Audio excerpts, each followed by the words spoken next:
Hello and welcome to the the Captain's Table podcast. My name is Paul, Berserker01, Batman Shelley, your humble host and space bartender at the Astropub, your professor on the Astro Historian, and your moderator here on the Captain's Table podcast. This is a podcast that talks about Star Citizen lore, news, and more.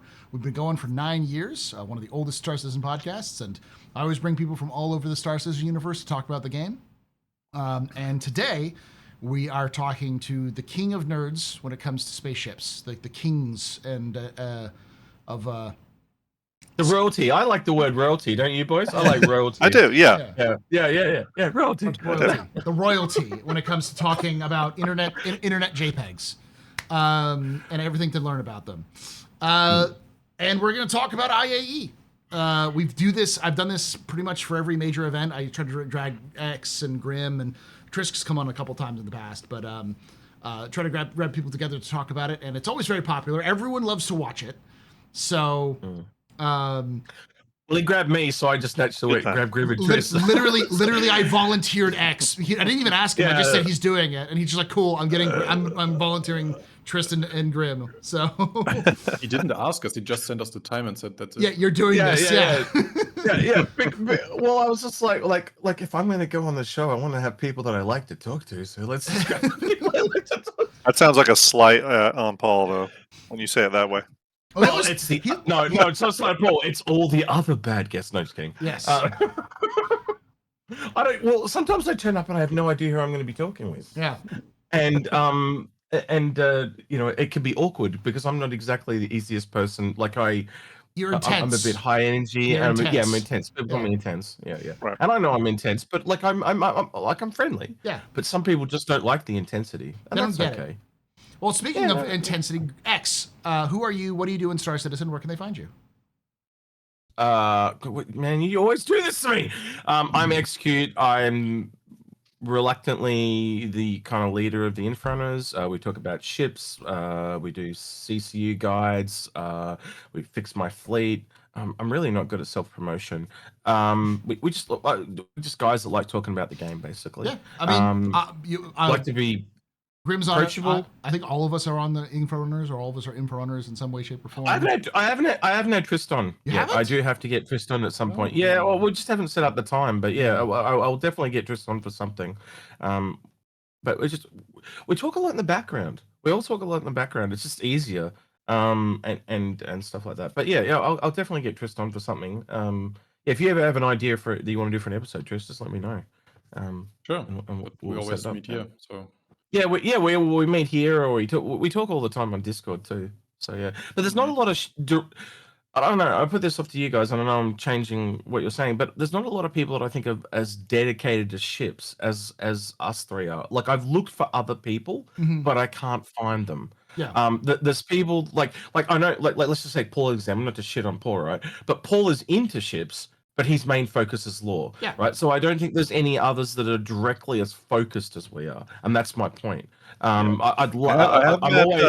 have met Dusty Star. He's a good ship-focused person with some great videos. You should definitely talk to him. Okay, well, you can introduce me. The other one, that's me done. I was gonna say the other one was is Texas Space Navy, the founder of the Texas Space Navy. He does Mud Dog. Mud Dog, yeah, Mud Dog's good. All right, I may need to sit. I will sit down and give you a list, because I actually met a couple of folks.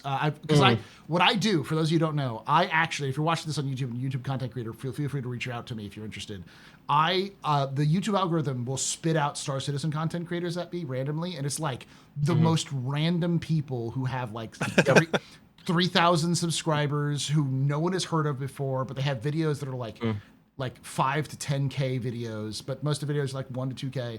And it's like, and I've always had this problem with CIG, that CIG doesn't reach out to these people. It's like, these are your base. This is the content creator, middle class, you have to reach to them. Mm-hmm. That's how I found that song last week. Greg, the song that I linked you? Yep. Things like that, yeah. But look, what I've said to Graham before, if we ever go to CitizenCon, I want to kind of sit down and do like a ship round table, I'd hand in some chips and get Ben and John Crew to come along and some of the ship team, and we just all sit down and just nerd out for like 6 hours and just talk ship. Yeah. Like, I think that would be amazing. Just like I know there's some other people that want to be there, but there was just something about when me, Ben, and John and Argrid were at the table, and we just I don't know how to explain it. Like, yeah, it was like it wasn't. It was just this mutually shared thing of the love of the ships. Like, when people say the love of the game, it was like that. And I don't know how else to put it. And I want to repeat that, but I want more people to experience it. And I know Grim and Tris would be able to do that. And I'm looking for more people that I think could do it. Anyway, I'm talking too much. But anyway, Grim, who are you? What do you do in Star Citizen? Where can they find you? Yeah, I'm Starjump Grim. I have a YouTube channel, obviously, Starjump_Grim as well, and I'm over at Twitch, also at Starjump_Grim. I do pretty regular streaming now, at least twice a week. Obviously, mostly ship-focused stuff, and then of course have Starjump Fleet Viewer, which you can find at StarjumpFleetViewer.com. You can look at your ships. Currently doing a bit of a version 2 behind the scenes, a bit of work on Hangar Link and Fleet Viewer. So that's kind of like my Star Citizen focus right now is streaming content related to ships and doing version 2 of Fleet Viewer. So yeah, that's me. Awesome. I'm starting up I'm starting up the shield. Yes. The chatbot's up. So. Yeah. For people's benefit, Grim, just to put it in perspective, how many people regularly access Fleet Viewer and Hangar Link? Like, well, I know you've got some metrics of how many people click through, because I know the numbers are insane. Yeah, during like a busy month, like an Invictus or IAE, during the month of November, our numbers will be crazy high. It'll be probably like in the millions of unique hits to Fleet Viewer or like pull requests. So it'll easily be in like the low millions, like probably 2 or 3 million. I would imagine. So it's pretty high. How do you guys pay for that? The servers and stuff. How do you pay for that at the moment? Well, a lot of it's lighter weight than you think, because a lot of it does cache up on client side, on the user side. It's all it's surprisingly affordable. And we obviously have our Patreon and stuff like that, but it's surprisingly affordable and doesn't tax us too hard. Now, if we add more and more complexity to it, which we are going to do, it does get pricier, because you have to go up in the type of plans. But like down the road, we're thinking about doing this big base building integration to Fleet Viewer, and there's going to have a lot of interactivity. So we'll have to see how that works. But right now, it's pretty affordable. But yeah, like during a busy month, it could be 2-3 million. So yeah. And it's from all over the world. It's really interesting seeing where all the pull requests come from. It can be in like countries I've never heard of. We have a surprising number of requests come from Ireland, and then I found out that there's apparently some big web distribution or service, like web services, located there, and that's why so many come out of Ireland, because Ireland's like number 4 on like the most pull requests for Fleet Viewer, which was surprising. So yeah, my guess is it's maybe some VPN stuff is coming out of that, or maybe yeah, maybe so. All right, Trist, who are you? What do you do in Star Citizen? Where can they find you? Hi, I'm Trist, and this is my only name. I use that on YouTube, and I don't use Twitch anymore. But yeah, I'm creative Star Citizen creator, so I don't really do any gameplay stuff. I just started a channel back then to build my own ship, and then did one ship it was the Spirit back then, that I just remodeled when it was announced, and that got a lot of clicks, so I just stick with that. And now I'm building ships that have not come out yet, try to preview that and do a lot of speculation around that. But yeah, everything that is creative, and I just try to expand the universe in my own direction a bit instead of just playing. Nice. I could respect that. You just had one come out for the Clipper yesterday, didn't you? As well. I did, yeah. That was a ton of work.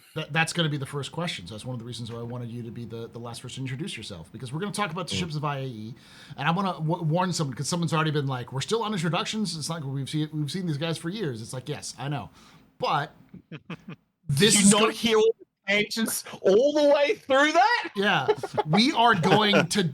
This is going to be a long one. All right, so like. This is first off, it's about ships. Second of all, it's IAE. Third of all, it's these gentlemen. It's gonna be a long one. We're gonna be here for a while, so just get strapped in. The question button is enabled, so if you have to ask questions, if you want to ask questions there.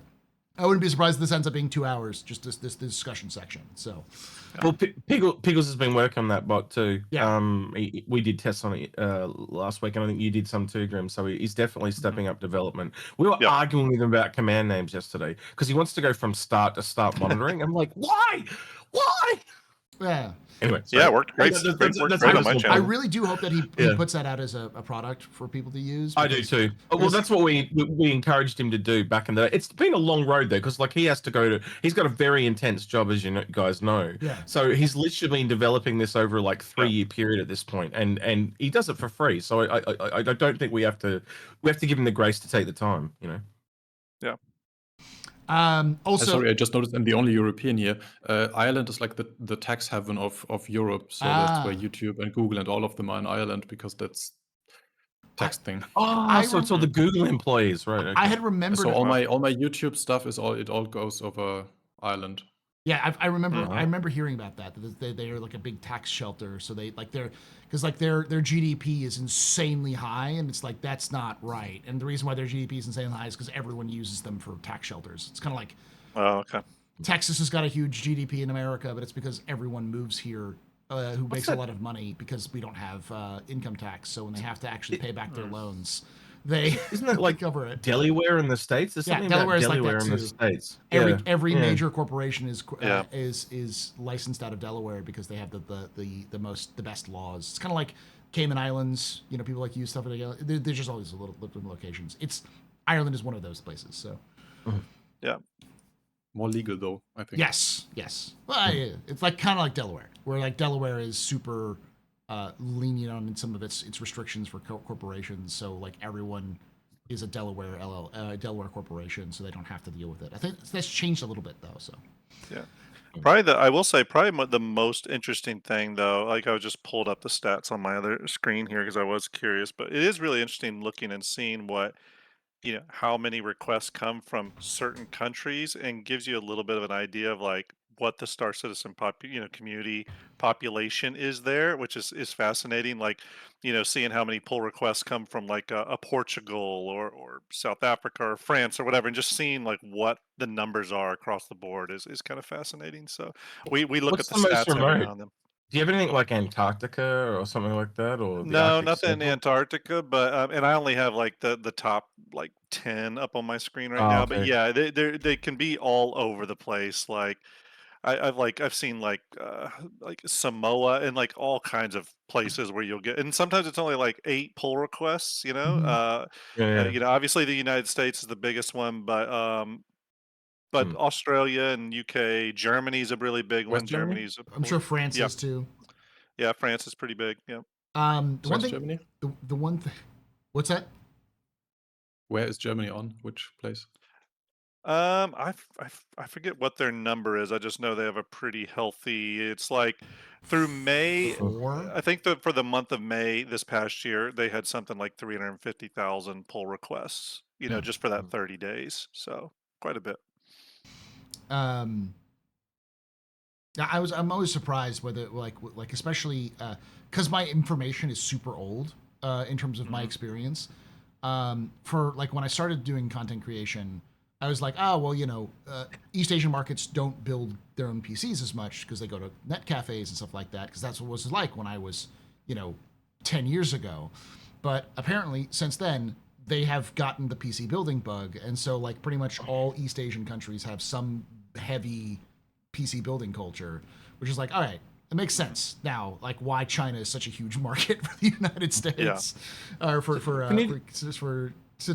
Citizen. So Yeah. Really held up on what you said there at the start. Sorry, you said my experience is really old. Wait, say that again. What was the thing you said? My experiences are old, like an older experience, because like my understanding of the culture of gaming around the world is colored by the last time I really gave a shit. Yeah, which was, I was right.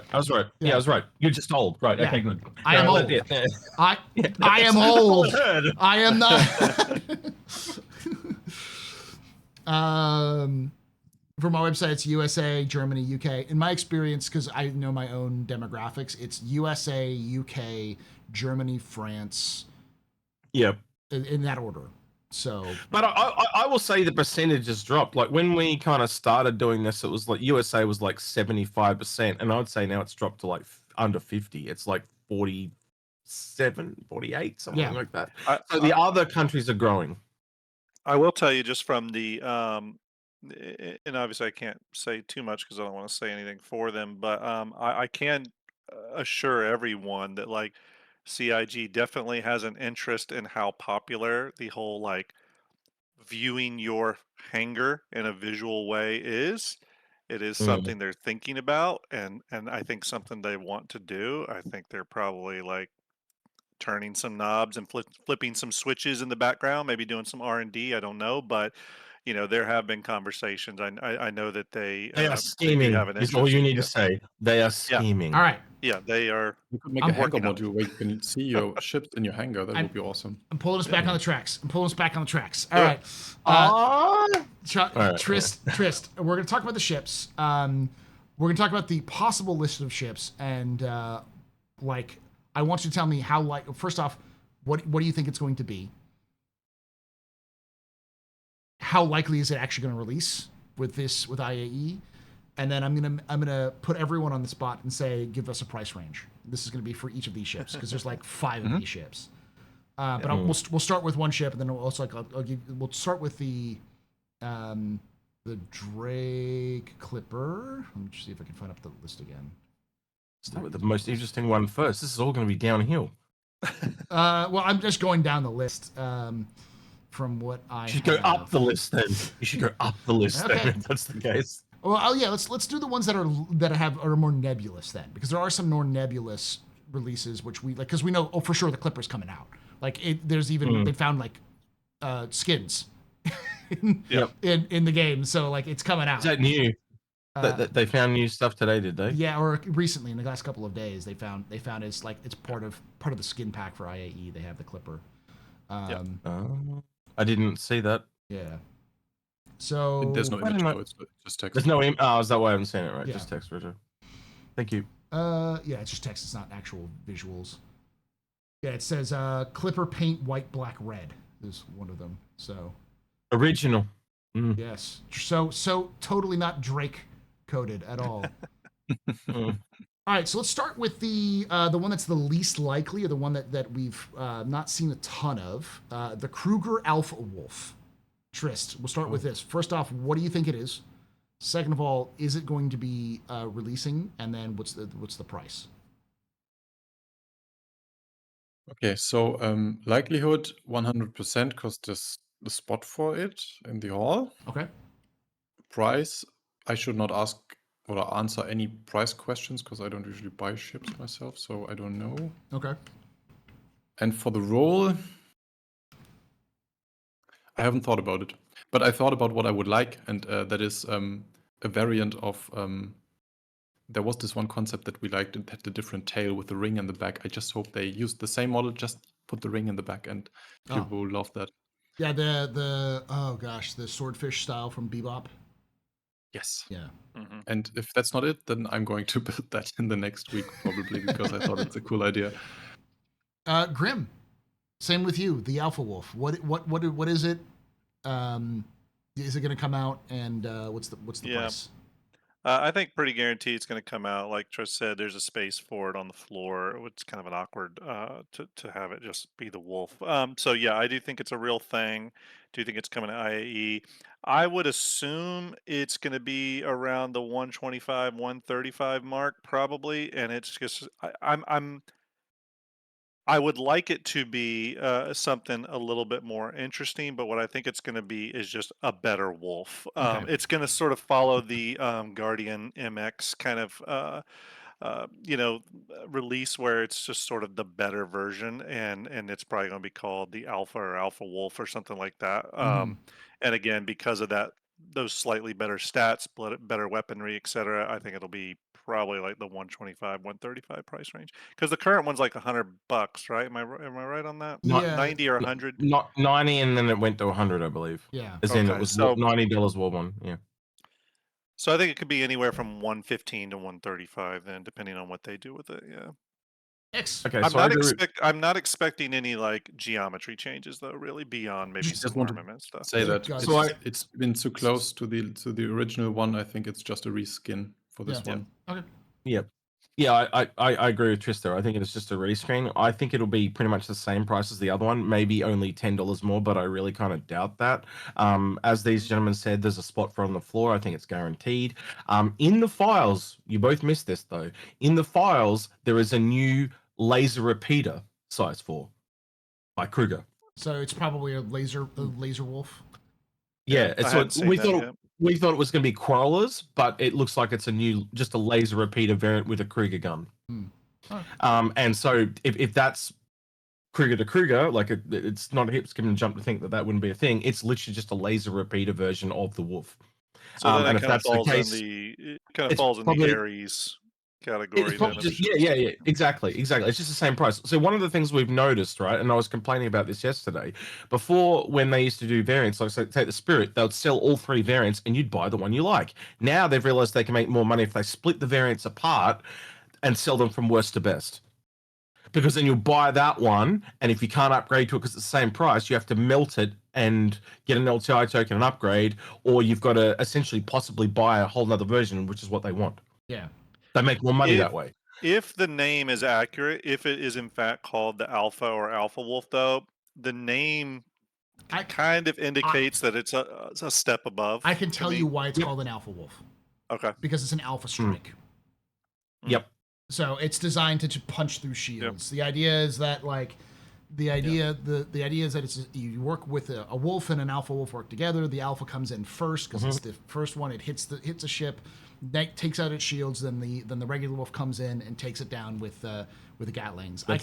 I can already see the freaking commercial. The commercial page. The commercial is going to be them tag teaming a larger like a caterpillar or something like that. It's like with some drums in the background, and I don't know, maybe the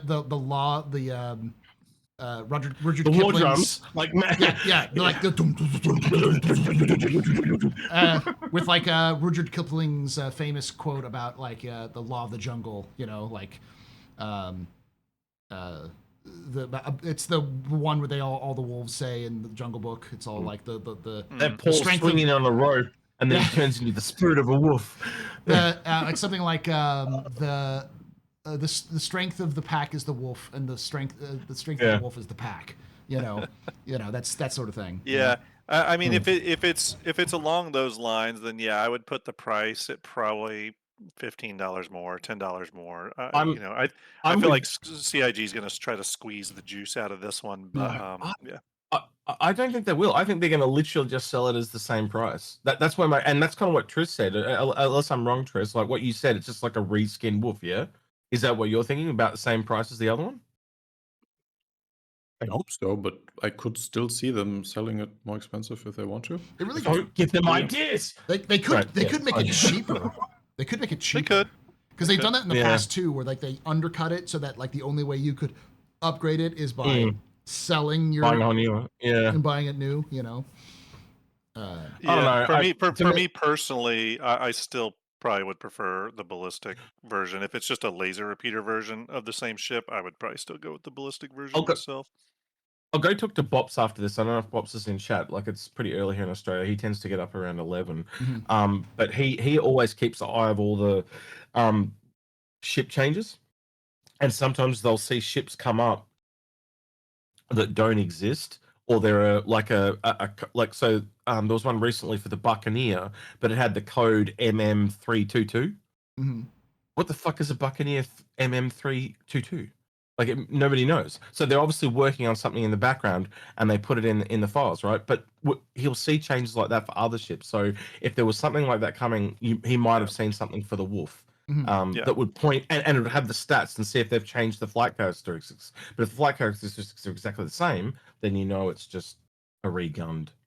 Someone's asking for us to pull art for any of these to work off of. I don't have the space for it. The problem is that most of the stuff doesn't have art. The only thing that even has some visuals is the Clipper, and that's based off of like really like, and some of it is like, for instance, the Hermes or the Salvation. The Salvation I don't know, because that's the only one I've not been around. The Hermes is like that's the Apollo variant, right? What you should do, Paul, is make a little window that covers up maybe the last four lines of the chat. last top up here. Yeah, I can do that. Yeah. Hold on. Let me do studio mode and fix that up. Yeah. And then you could just have your browser and you could open up little images. I don't know. I just do it live. That's the way I do it. Yeah. Camera. It'll be interesting to see what the price for this one comes out to be. I mean, I think it could be the same price for sure. I feel like they're going to try to squeeze it a little bit, and it'll be a little bit of a premium. There'll be something about this one that's a little bit special, to make it feel like you're getting something more. I would like for it, and I would love to be wrong. I want it to be the same price for sure, but well, let me that's ask sort you of where this my then. head's at. Remember back when the Wolf came out, or at the September, when they did they said there's more weapon stuff coming for the Wolf at the end of the year, and they talked about bespoke weapons and changing bespoke weapons. I think it would be it could literally be exactly the same, but you can change the weapons over. So they'll say, if you have a Wolf, you can literally put these guns on, like buy these guns in game and put them on and turn it into an Alpha Wolf. That's what I think they're going to do. 100% could be that. I think that's the better way to go. I mean, I really would prefer the bespoke weapon stuff to be more like kit based, that you can switch in and out like that. And in that situation, the price would be whatever the price of the kit is, and then what we're seeing in that spot on the show floor is essentially the L21 Wolf, but upgraded. That's how you make money. That's how you make money. You make it so you can buy the guns and change today, and not have to wait 2 months for them to go into the patch. Yeah, there's a kit thing again that will piss everyone off, but I guarantee people will buy it, and then they'll melt it so they can just buy it in game. But the problem, I don't know. Only in my ideas. That was such a bad idea. Those kits. It was. They're great if you could buy them in game. Not so good when you can't buy them in game. when they're but it's that predatory transactions that scared me. Like I've seen that in other games. I don't want it here. Thank you very much. I do right by you. I don't want you to do wrong by me, CIG. Yeah. And I think we all kind of felt that sting. It was like, wait, this feels like EA. What are you doing here, EA? Go away. Yeah. So yeah. All right. What's the next one, Paul? Next one, and I'm gonna start with you on this one, X. Is the Grey Cat MDC. Same thing. What is it? Yeah. Where is it like to see it, and what's the price? You should have let the other guys go first, because I know so many. I always get the extra details they miss. That's all right. So it was in the files back when the MTC was found. They found an MTX, and the MTX had missiles. And when you look at the MDC, or the MTC, sorry, there is clearly a hard line that you can see, and that would make it like an awning. So you could literally pull it back and fire missiles out of it. So think like a Storm, Cyclone AA. It's not anything we haven't seen before, but it's enclosed. Right, so essentially, what the G12 is to the Ursa, this is to the Cyclone AA, basically. So it's an enclosed cab, more armored version of those, and it's essentially exactly the same vehicle, except it fires anti-air. That's it in a nutshell. And you'd obviously lose the suit lockers as well, because but you can see that hard line, Paul, that I'm talking about on the back. So the turret gets removed. There's a side-on view on the wiki, Paul. If you go to the wiki, there's a side-on view, and you can clearly see the hard line, and you can see that it's meant to open, basically, when I talk about a hard line. But what do you call? What's the lingo term for that, Graham? In modeling terms, I forgot what it's called. You know when you can tell it's a separate model, or a separate piece. Yeah, I mean, I just call it modularity, honestly, on the 3D side of things. But I mean, yeah, I mean, there's definitely the geometry there that they could have built in a way that can be easily switched out for sure. Yeah, so you can kind of see if you take the turret off, or the bit under the turret, like it's just on a hinge, and when it comes up, then you can fire missiles out the top type of thing. And it also may allow you to reload from the inside too, if they wanted that to be a thing. Please. You could essentially, you could have someone in there doing this. Yeah, that'd be. I don't know if they're going to do that, but that'd be kind of cool if you could. So the one thing that stands out to me, at least, and I'll let Grim jump in, or tell me your price range here in a moment, but we saw this already, the one with the missiles. Yep. We saw it. It was it was one of the silhouettes. It was the one that we but thought it was had also in the caterpillars. files. You know, yeah. Well, we thought it had. It's definitely got some kind of different tire thing on it. It could have tracks instead of tires. It could just be a different set of tires. Yeah. You know. Yeah. So they look a bit more grippy, basically. Well, again, they could have also just changed in 6 months from when the silhouette was there to the final release of the MTC. So yeah, because it's a tiny vehicle, so comparatively. So your price range, check there, X. I'm gonna look at the actual price of the MTC because the MTC's price is $45, $50. So yeah, something like that. So 50, I expect $5-10, just like what they did with the Cyclones. I'm not expecting anything wild or crazy, and I think the main reason for that is the cost of the missiles. Really, that'd be it. Yeah, I think that's pretty much in line with the vehicles. I'm not expecting anything too spectacular. I still think this will be the LTI token for the sale, being the cheapest thing that you can buy for LTI. Yeah. X or Grim. And now these two have nothing else to say right now. Well, they can go on with their own time. No. Well, I got a couple things I can say about this one. One, these are still very disappointing to me. Two, I think there's going to be some salty G12AA owners, or G12A, whatever it's called. Yes. Because this is going to come out before the G12, which has landed on the Progress Tracker several times. The other thing about this... The difference, though, will be armored and not armored. That'll be the difference. Well, so actually, the G12 is below this in a way. Yeah, there's another issue, though, with pricing. I know we're going to talk about pricing on ships later, but the Cyclone AA, I believe, is like a standalone price is like $70 or something like that. And you get to this place where it's like, okay, if this version of this MDC or whatever it's called is an AA thing and it's enclosed, so it has sort of a benefit over the Cyclone in one way, you would expect to be on par price, but that's kind of a big price jump from the $50 that the MTC is. I guess, though, that the enclosure part of it is a benefit, but I guess the Cyclone has a benefit. It probably, in terms of speed, I would assume the Cyclones are faster. Oh yeah, the MTC is slow. So you essentially have Cyclone open cab, but faster. Then you have the G12 that's enclosed but no armor, so it's in the middle. And then you have this that's the slowest, but it's the armored. And you're noticing that with almost all ground vehicles, by the way. That's how we can tell there's a missing armored medical vehicle. It's the last thing that we need in the entire medical line. Yeah, but so, the pricing is tricky. I want to say to be on, to have parity with the Cyclone AA, I want to say 70. I don't want it to be $70. I want it to be sort of like what X was saying. If the base one's 50, then I would want this one to be no more than 60. My big concern with these ground vehicles, and the reason why I would never go for them, is that they just don't do anything different than the Cyclones do, and I think I probably do prefer speed over anything. They're also overpriced. They're not a ship. Like if this is $60 an example, why would I buy this over a Golem?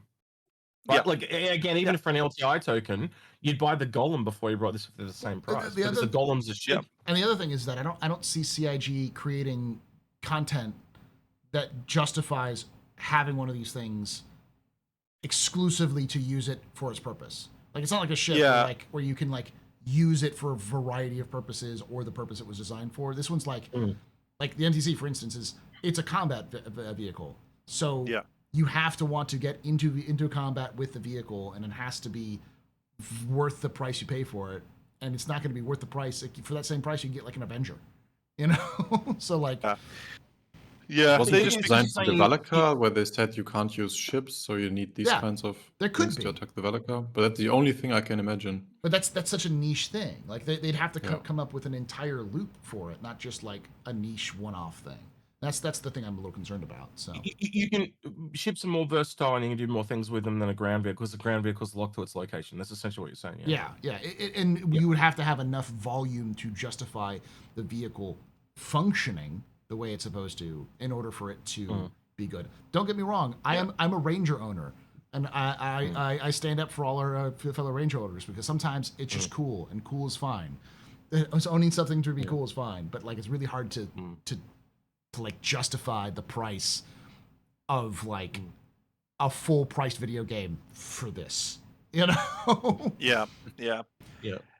I mean, these are what they are. They definitely appeal to certain people. I love the look and design of them. They're not super exciting because they're not bringing anything really new to the table. This could have just as easily been, for example, an AA version of the Ursa. To be totally honest with you, but Yeah. it's fine. It's what it is. Like I said, it's the the LTI token probably for this year. It's just not super exciting. I think we would.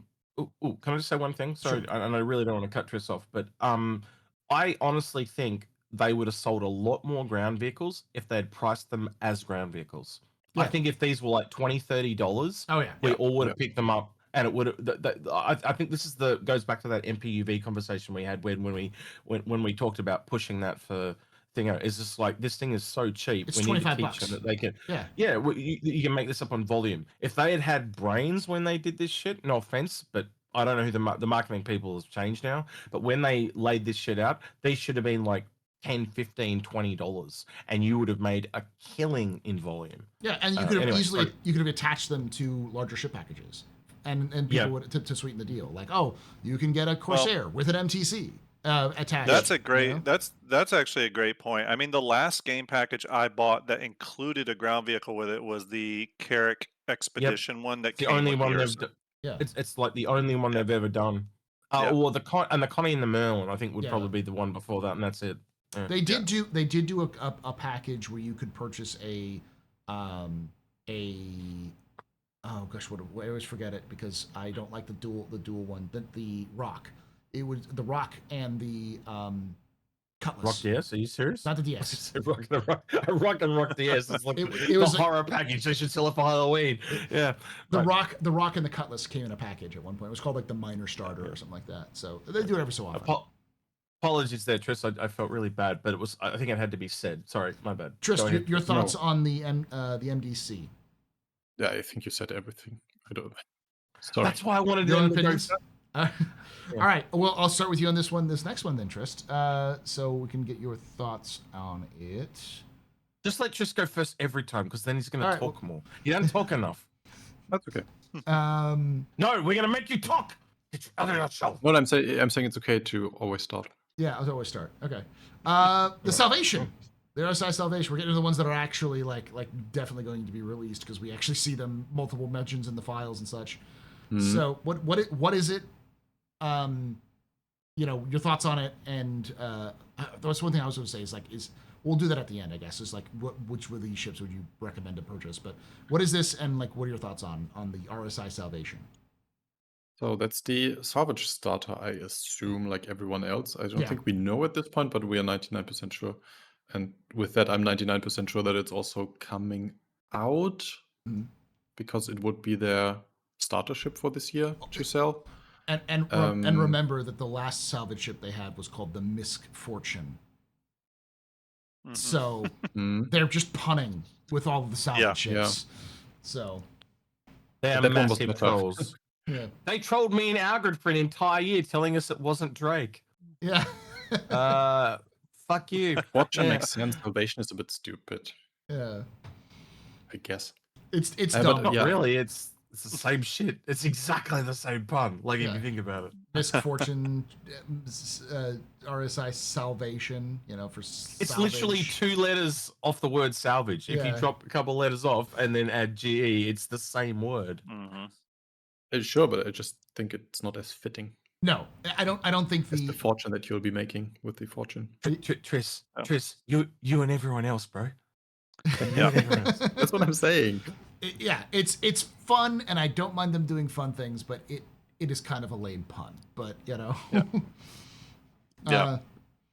but we I guess we didn't say that, but I assume that's the one that they showed off. Yeah, I don't know, a year ago, the small one, yeah. You want me to send you that? I'll send you that. Yeah, if you can send it to me, and I'll put it up there. Yep. Grim, did you want to go next? Unless you got more things to say. Oh yeah. Yeah. You didn't do price. You didn't do price. But Trist, I know you said you don't want to do price, so that's fine. Grim, your thoughts? Yeah, but it's a starter ship, so I would assume starter ship range 60, 70, 80. Yeah. I mean, probably the same as the mole, or not the mole, the Golem. So Golem. Yeah, I think definitely coming out primarily because the decal artwork was found in the most recent build. So I've never seen decal artwork leak out, or not leak out. It's a data mine. Never seen data mine decal artwork where the ship did not come out like very very soon. Mhm. Um, Now, technically, it could still be the December ship, but it makes sense that they would have this for IAE simply because that puts two ships on day one very accessible to the mass market, which is a great way to start off your big event, and then one big, very expensive ship in the Perseus. So it makes sense the Salvation would be coming. I dislike the name. It sounds like a medical ship. But I think the primary thing ship, which yes, it's a starter, but I think the more interesting thing about the Salvation is that we're speculating here, but it will probably be the salvage ship that ties directly into the powder resource that is now part of salvage, because the salvage Yep. size components got changed in a recent build, and we do not have a salvage ship that like specializes in the powder. So that's going to be kind of the Gotta do interesting thing spear about this fingers. ship. Gotta do Yeah. spear fingers when you talk about the powder. Yes. Yes. Are, So are you sure? in Are you one sure you're way, doing like this and not like this? We're talking about the Yes. powder. Yeah. Yeah, Grim. so in All one way, salvagers. I would say this last thing though is that it's a starter, yes, but if it's the only ship specializing in that, then it's going to appeal to just industrial players like at large, not just people looking for a starter ship. So We're gonna have to talk to Wookie and get him to do an advert about the RSO Yes. Salvation. For those of you who are listening on the, oh God, that is so funny. Oh, That's so good. Like, Oh. Salvation. Better. Oh yeah. for those, Oh yeah. hopefully now, for those of you who are in the audio podcast, get what we're talking about. We're talking about you snorting up that powder, if you know what I mean. yeah, that's snow. Oh, we can do. Wookie watches this sometimes. Wookie, there you go. There's your idea for free. Yeah, that's a good one. The RSO. Oh, Salvation. Yes. All right, yeah. So I think we can clearly say it's probably one of these three from the concept. Much like the Wolf. I didn't mean to say this when we were talking about the Wolf too. They clearly took the ring off the Wolf because it was a whole new engine design, and that would take a lot longer to do. So I think that's why the engine won't be on the Alpha either, unfortunately, Tris. Because it was a whole new engine design, it would require a whole new level of tech. Where if they just bung another engine on it, it doesn't require all the extra work. Yeah. How did you get back there? Sorry? How did you get back there? That was like an hour ago. Oh, because he's looking at the concept ships that Right. so a lot of these are just like kit bashes of other RSI ships. And I'm bipolar too, and I make really weird connections to things. and I think outside the box like a crazy mofo. He's just reached back and pulled it in. Yeah, I just reached back and went, oh, that was something I had to like I had it in the back of my head, and then you were talking, and I just let it go, and I forgot about it, and then it came back. Yeah. Long story short, I think it's one of these three. I've long thought it's going to be the one on the left side of the screen, because the middle one looks like the Pisces. The one that's closest to me looks like the Nomad.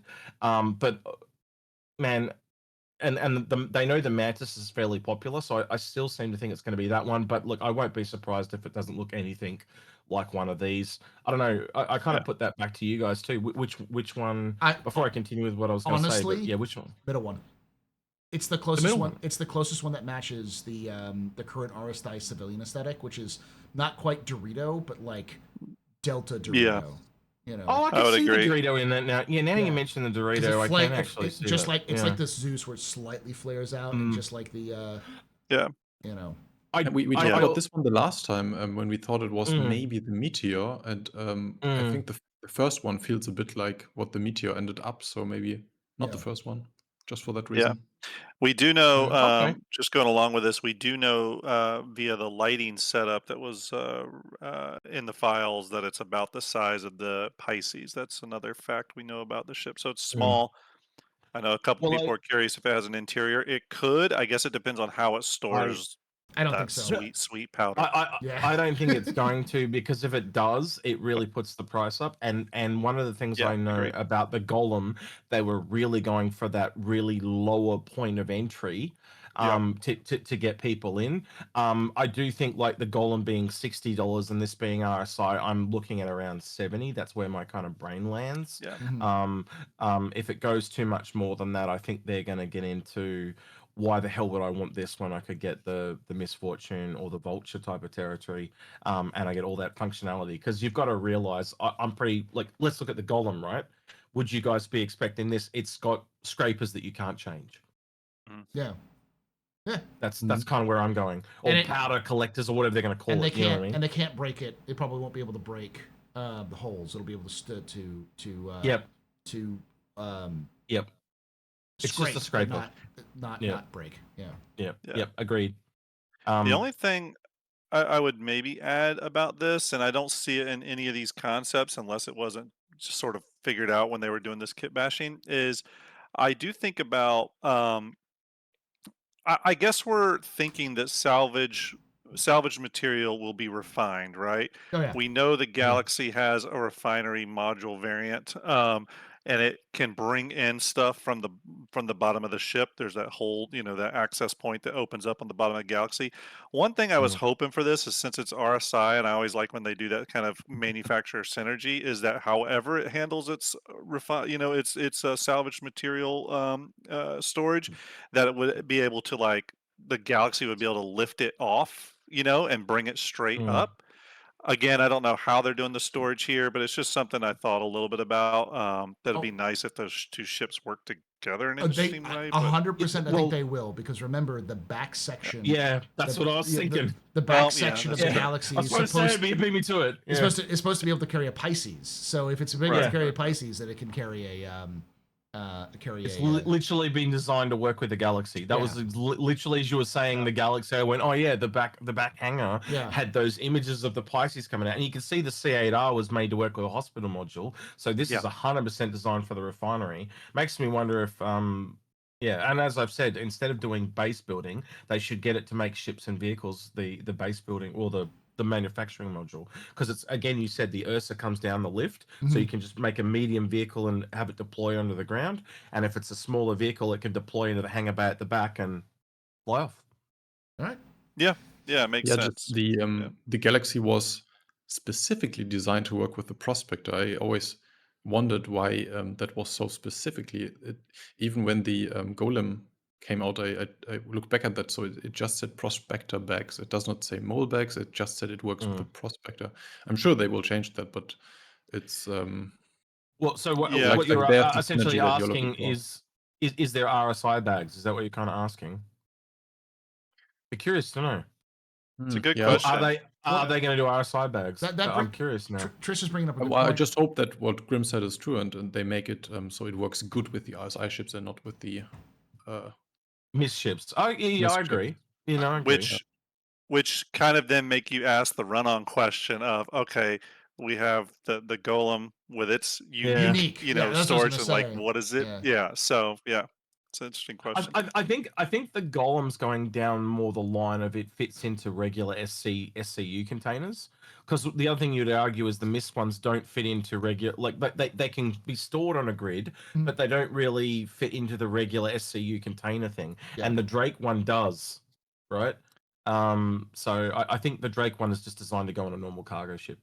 Like I'm just going a Caterpillar or an Ironclad. You're not going to give a shit. It's unique because they wanted to make it slightly different from the rest of it, so that it's you can't just like optimize it like you can optimize. So I think we might see the bags might end up becoming, instead of being MISC labeled, they may just be generic resource bags. And then they'll just I reckon you're right, because we also have the same ones on the slightly bigger ones, even though they're the same model on the mole. So yeah. All right. And we know the Expanse is going to tie in with those bags as well. Yes. And there's going to be interoperability there. Maybe they make another company in lore, and they're just the bag guys. Yeah. Like they make the bag men. And then there we go. Perfect name. There you want a pun there, CIG? The bag men. Yeah. Yeah. That seems like a great role for Gray's Market to specialize in. A ship that just transfers one type of thing into another type of thing. All right, so Trist, I'll ask you this next one because we're coming on to the. We only got 2 more left. The Hermes, what is it? What are your thoughts on it? Price and we'll stop talking about if it will come out or not. I guess this may or not. But what are your thoughts, Trist? That's the one I'm most unsure about. From what I heard, it's the Apollo variant that is more like a cargo variant, right? I have not. There was not much in the files as far as I know. So this is the only one that I would say could come out later. And I don't know what to think about it. Isn't an Apollo with cargo just a cutty? Kind of, but like a big cutty. The thing about the Apollo is that its real limitation is its airlock system. So if they remove the airlock system, no, it's not. No, it's not. I'll let Grim share when it gets to him what I found, and I got him to look at. Yeah, but the airlock system is definitely a weird. It means you can only get like one or two. Let's just say there's more modules in that ship than the 2 that we see. Wait, what? Yeah, the developers went super modular with that thing. What are your thoughts on it though, Tris? In general, do you like it, dislike it? I mean, I like the Apollo very much, so sure, why not? But again, I would want to see something that differentiates it from the cuddy. From the cuddy, just a part of being like a touch bigger. It's probably more like the Connie than the cuddy, though. It's a large ship, not a medium. I meant the Connie. Yeah, the Connie. Cool. Oh, that's what you're saying. I do that. I get what you're saying. You're saying like, isn't that just a Connie? If it's just an Apollo. Yeah. I know. Makes so much more sense when he uses the right words. I know. I agree. No, I agree. That's a good point. Let me see if I can pull up an image for this one. So, but Grim, same question to you. The Hermes. Yeah. I'm not 100% convinced the Hermes is a real thing, but here's what I will say about it. It makes sense for the Hermes to be real because I've said this a lot on my own content. I do think the Hermes is the same sort of ship, kind of ship thinking from CIG that they applied to the Valkyrie and the Asgard. And then, of course, the Prowler into the Prowler utility, where they take a ship that has a niche gameplay role that does not appeal to probably the mass market Star Citizen player, and then they make a variant of it that could appeal to the widest amount of people. So Asgard is sort of a general purpose cargo ship, at least that's how people use it. Prowler utility as well. So it does make sense that it would be an Apollo variant. The only thing, though, is that there is a lot of like the stuff we've received of it so far is not all that convincing. And then I do have to wonder, depending on how much cargo it can carry, does it start to step on the Connie Taurus in some weird ways? Now, going with Execute, if you were wanting to talk about this, I don't want to steal it from you, but obviously... No. I asked you to do it. You're the one that did the work. You talked about it. It was my idea, but you proved it. In the back, where the airlock is, the entire airlock section is kind of a module, and it's sort of built that way. It's actually a self-contained. The way the actual files are organized in the game asset sometimes tells you a little bit about CIG's intentions with it, and because a lot of times things are spread out all over the place, right, in like different groupings. But the airlock for the back is like a self-contained module. You can pull it out, and when you pull it out, you open up the rear of the Apollo to be like set up for a ramp. Like it's all like kind of there. Again, maybe they had no intention of ever releasing that, but they built it that way. Like it's pretty obvious. What gave me that idea was when we were in game, I kind of noticed that the neck was way thinner than the whole back of the ship, right? And then what you can kind of see is the back of the ship comes around kind of like, I'm trying to get my hands in like this, and then what they'd done is they'd put something like flush up against it, but you could see the hard line. And I was like, so they've just put in a module here and artificially narrowed the neck and made it in an airlock. And I was like, I wonder if that's a module. And then when I everything Grim just talked about, it came to pass. So I was like, if you take that whole modular out, you can put in a ramp, you can put in a lift, you can put any modular piece in there you wanted. And if it was a lift as an example, or a ramp, all of a sudden you can fit 32 SU cargo containers in there. In fact, 2 of them side by side. And then when we stood inside, we realized that the length from the front to the back was literally, it was the same length as the 32 SU cargo container. The same. Yeah, it's there.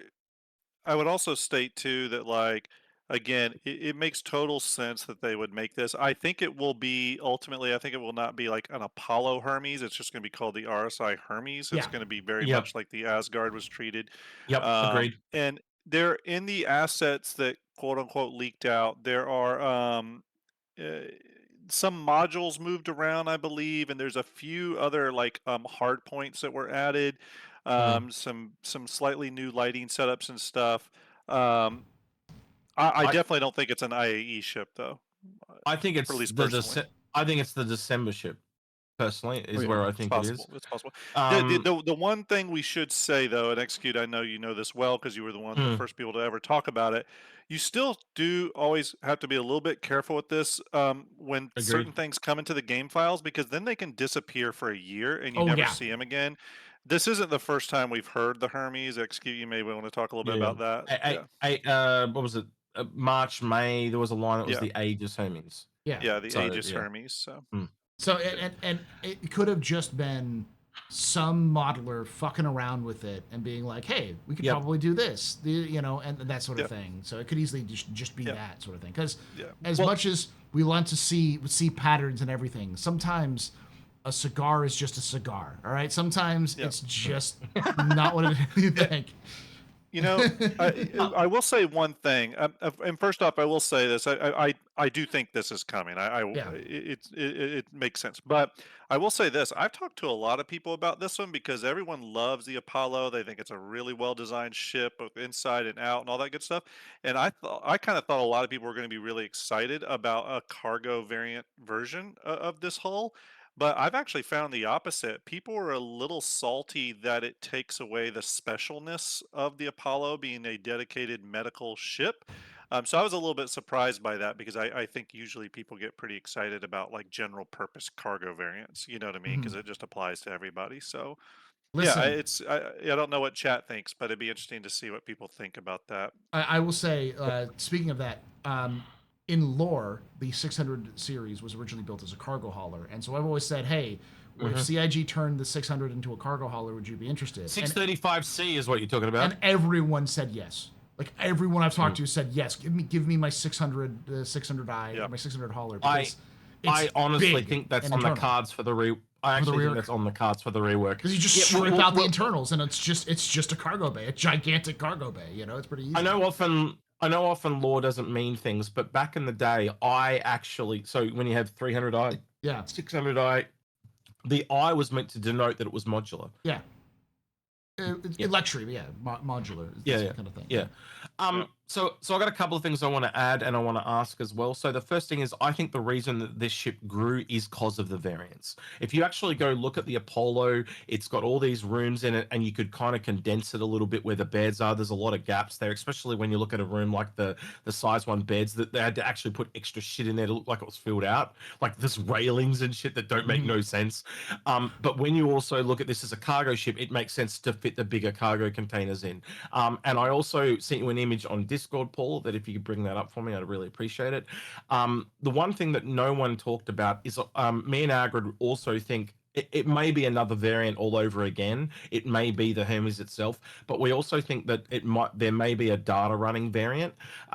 When you look at the cargo room of the current Apollo, and that's what Paul's bringing up, you can see that they've got those banks essentially down the wall on the back wall. If you can zoom in, Paul, on that. I don't know if you can zoom in on the image. I can. You probably can't. Give me 2 seconds. Just those 4 banks on the top left there. All right. So what I'll do is enhance, Paul. Enhance. I'm enhancing, but I'm enhancing behind the scenes so that it doesn't. Oh, okay. So it doesn't just cover your whole screen. Are you talking about the section that's right by the cargo area? Or those 4 panels, just essentially the wall of the cargo area there that's in the shot. Yeah, hold on. You can see the 4 panels come down. They incredibly look a lot like data ports that you see on, say, the MSR and stuff like that, except they have this little panel that's just covering up where the computers would be. So we think they've just made another modular piece that goes across these data ports to essentially hide them, because they've got no reason to exist in that cargo area. And if you think about it, as soon as you remove the cargo, and they're on both sides of the wall, by the way, that all of a sudden means that's a data storage area. And so it leads straight into data running. We know data running is in the files, and we've speculated that we'll talk about the Clipper later, but we also think the Clipper might have some data running potential as well because of its vertical nature. But I think, like we saw at CitizenCon, where we saw 3 ships come in that with the same type of gameplay, that's going to become really common now. Now there are no concepts. They bring out new features. So they bring out bounty hunting.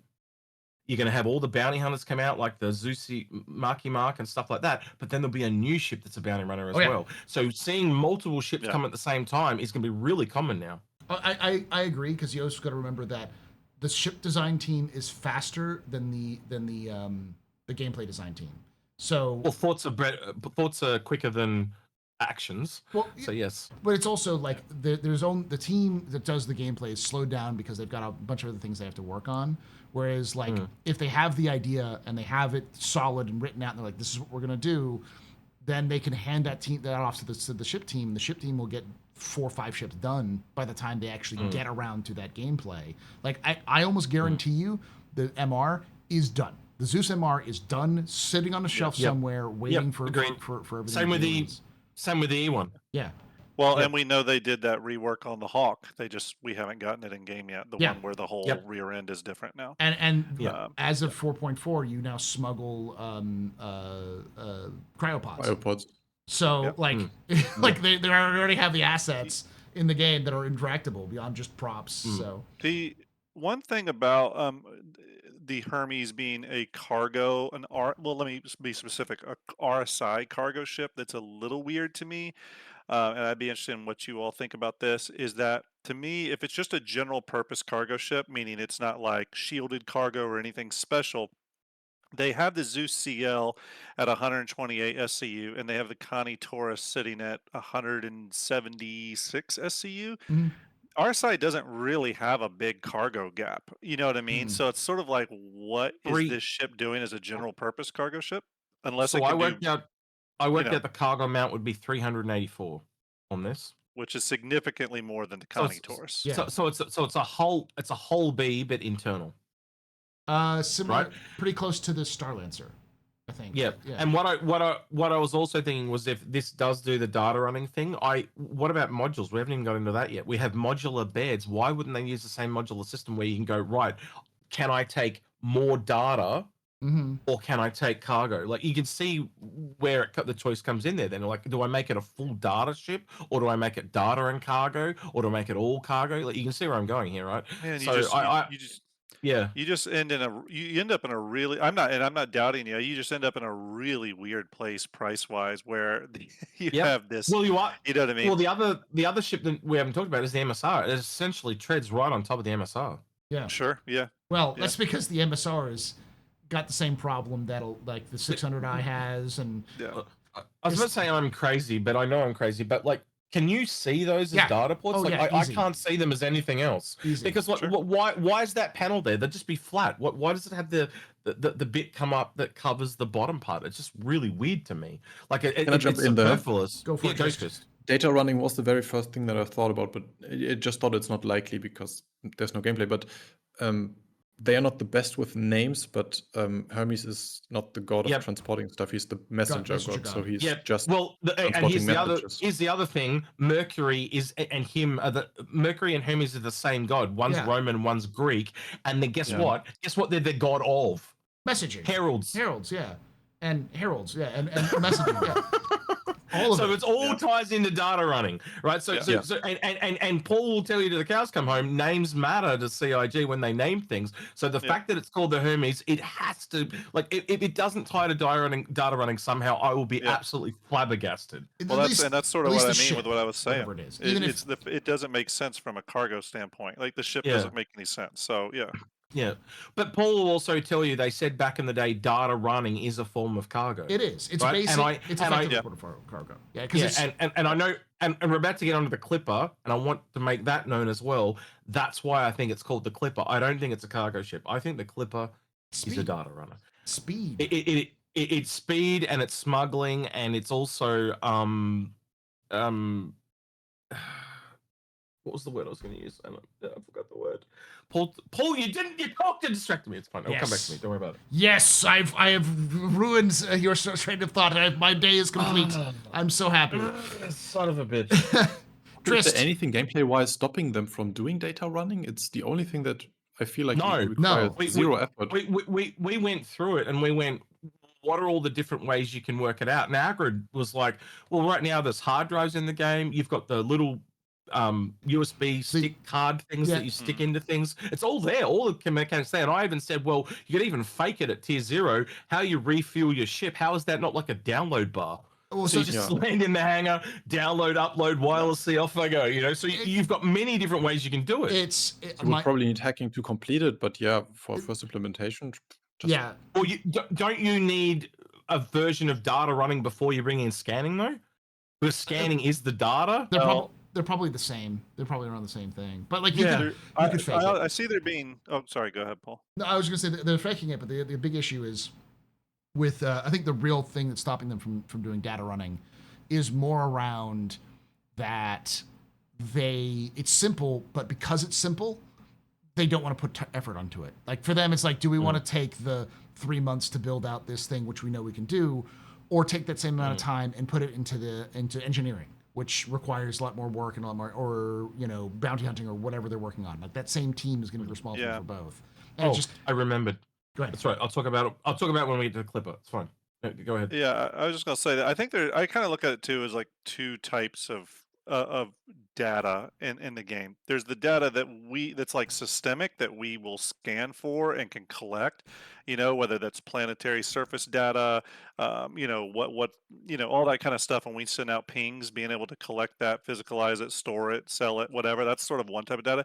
And then the other type is literally just like gameplay loop data, like we're going to go up to a terminal at a station, pull out a card that quote unquote has data on it and run it somewhere. So one's kind of fake and one's more like systemic to the game. We could definitely get the fake version anytime. Because it's really just a mission. There's an espionage tie-in with data. I don't know what it is that just really speaks to the evil in me. I don't know what it is, but I just It's also smuggling, like yes, Mr. Burns. It's a smuggling. It's a smuggling aspect because you can smuggle data in and out pretty easily. Like it's really this scanning. Scanning probably needs to be in there, and is probably the only real stopping, because you want to be able to scan a ship and be like, they've got a cargo full of hard drives. Let's go steal some stuff if you're a pirate, that kind of thing. So.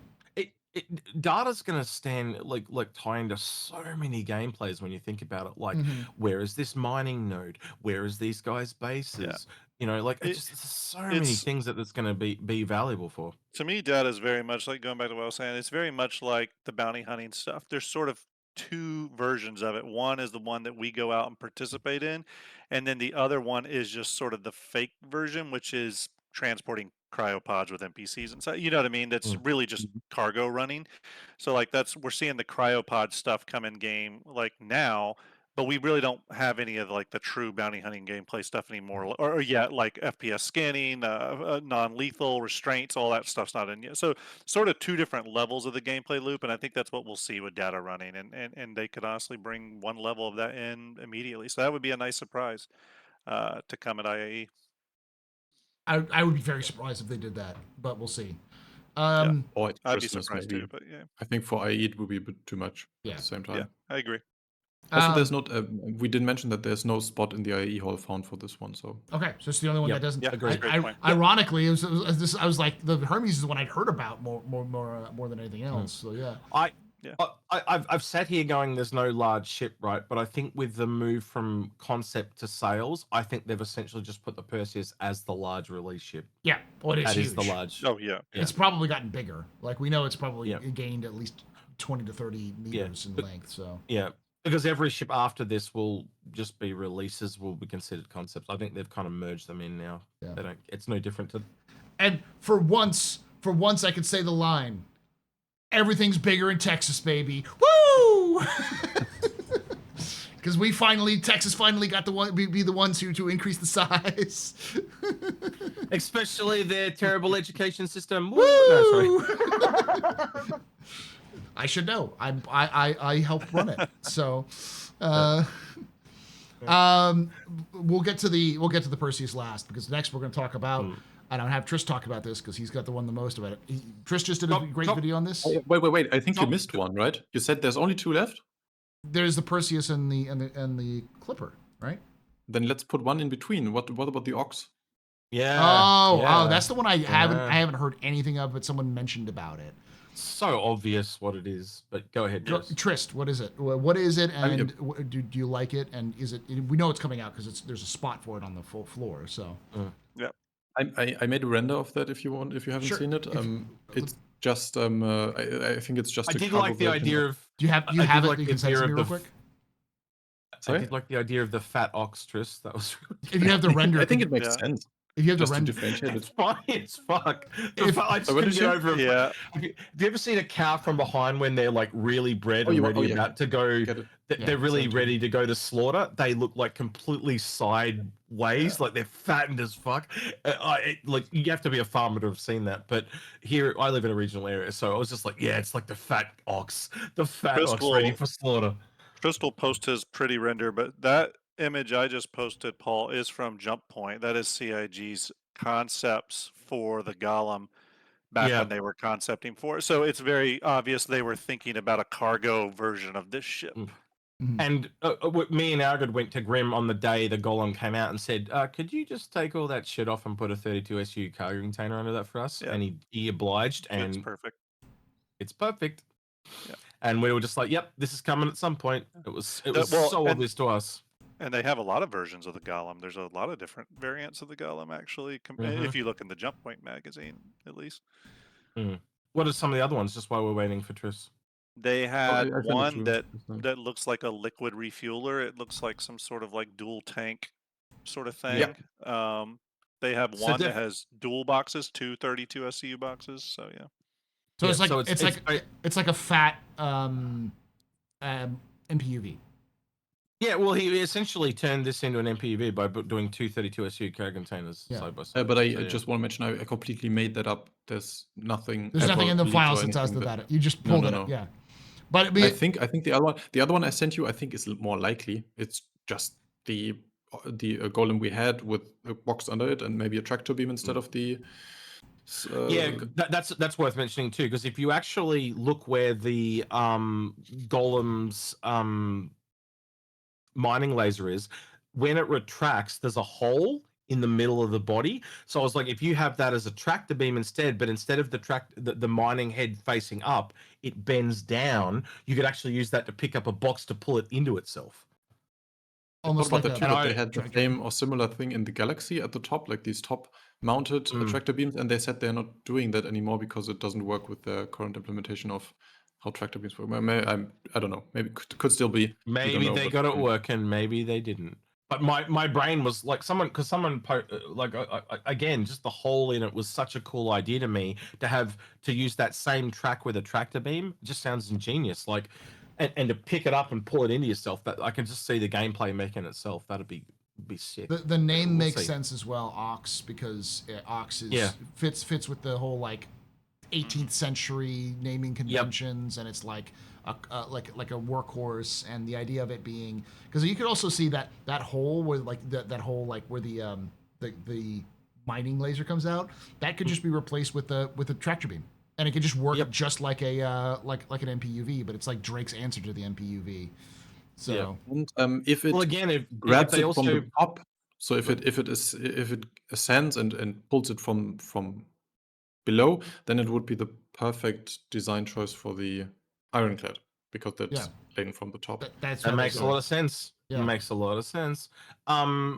yeah, the name works really well. But the other thing I was going to say was what Grim was saying. If they bring in other versions down the road, like a fuel, that I could literally, we need the fuel transfers. I was literally talking about this yesterday. Like, the only other gameplay we've got left, my Drake that fuel they truck. already have, My Drake fuel truck. Yes.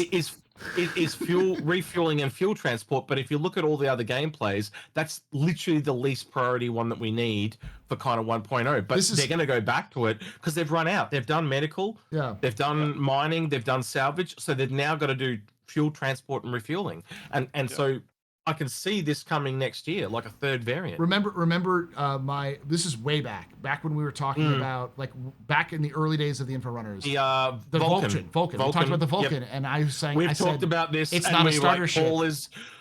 Paul is so right now that there's probably 2 variants under this. We've now acknowledged that you were right, more than you were right. Well, in the last while. Yeah. So I've talked about this for a long time, is that I could see Drake doing a starter refueler, which is just basically this, which is just a long ship with a fuel tank and a little hose, and it just runs around and fuels people up as a small starter ship. That's I didn't even think of that. Yeah, the tractor beam becomes the hose. Yes, you're so right. Oh my god, it's literally almost exactly. It even extends out though. But the thing extends out at the end. Yeah. Well, Paul, I sent you the 2 images. One of those is a dual tanker version of the Golem, and you can see it looks exactly like what a Drake refueler would look like. Yeah. And that is from CIG's concept vault. So it's obviously something they were thinking about. And if they end up making this ship modular, like the MPUV will be and stuff like that, they just sell it. Like, they've been doing that lately where they sell off all the variants of something. Yeah. But clearly later, there'll be modules. You can swap them out. Yeah. It'll be modules. So you can just buy a Golem and get it to do different things. Yeah, I mean, I was gonna say, like, the Golem's length style, the kind of simple length style, was always the way that I thought that CIG would go for it, anyways, because it was the idea is that you have to EVA physically out to, like, move things around. So it's just you're stuck in the ship cockpit because it's Drake. It's like, it's simple. You're gonna get your job done, but you're not gonna be comfortable doing it. It's just got to do it. So yeah. And you could literally use the same connections for the mining pods to essentially be fuel. So are we saying that the Drake Aux could be their sort of multi? Well, it'll just be the Golem. It'll just be the Golem. Yeah. But the variants, like the MPUV tractor or the MPUV, the different ones, they're really just the MPUV with different attachments on them. I think this will be the same thing, but by Drake. But the reason for this, people go, well, why are you making a competitor? It's tech levels. Yeah. It's something we haven't seen in the game yet. And I know it's a thing. It's in the files. You've seen it, Grim. I know you've seen it. And the example I give is I will take the Banner Merchantman and the Privateer. Yeah. Right? Why are they so close to each other in the number of shops that they have? That's because tech levels. If you look at a Banner Merchantman, it is high luxury, almost like an Origin ship, and the Privateer is more like a Drake ship. And I'll give you a very simple example. If I have a high-end restaurant, like a luxury high-end restaurant, I'm not going to put that in a Drake aesthetic. Mm-hmm. Same thing as if I have a taco shop, I'm not going to put that in a high-end luxury Origin place. Yeah. But I would put it in a Drake taco truck, and I would put it in an Origin high-end luxury restaurant. Yeah. So you've got to start to think in tech levels. We know it's a thing. Let's look at Pyro. Pyro is low tech. Then you'd probably go to medium tech in something like a neutral system like Nyx, right? And then you go to high tech in somewhere like Stanton, where they've got a lot more money. And so we even know they talked about how you can load cargo. Why are they loading cargo drones? But there's also hand trolleys, tech levels. Yeah. And so it's repeated multiple times through the game. And so you are going to get a lot of ships like this. God damn, it's backwards to where I normally point. Yeah. You put me on the other screen. So I'm doing backwards. But yeah, you can see here, they're going to have different tech levels, and it's just a thing. And I don't think people are quite ready for it. But when they come in, it's going to be really interesting. Like we've got forklifts as well. I'd call a forklift a medium tech for you. So you've kind of got like hand trolleys, forklifts, and then drones that auto load things. Yes. So yeah, as an example. So, I'll finish off with Trist. So because you already talked about this extensively and did a big one. What do you think its role is going to be generally? Link his video in chat. Get him some views. Yeah, he has a video. Oh yeah, that one completely flopped. Oh, it flopped. How the heck did that flop? Okay. Well, it's the golem. It was a no-brainer. That's why. Yeah. But also do the Clipper one for him as well, because the Clipper one's worth seeing. I think Everyone's been talking about the Clipper one in chat, but yeah. Yeah. Oh, lovely. What did you finish up this one? This Ox? What I think it is? Yeah. What it is. This might be. I think because of the name, it will be the cargo version. But I'm sure what we just said with the refueling and stuff, I'm sure that's coming too.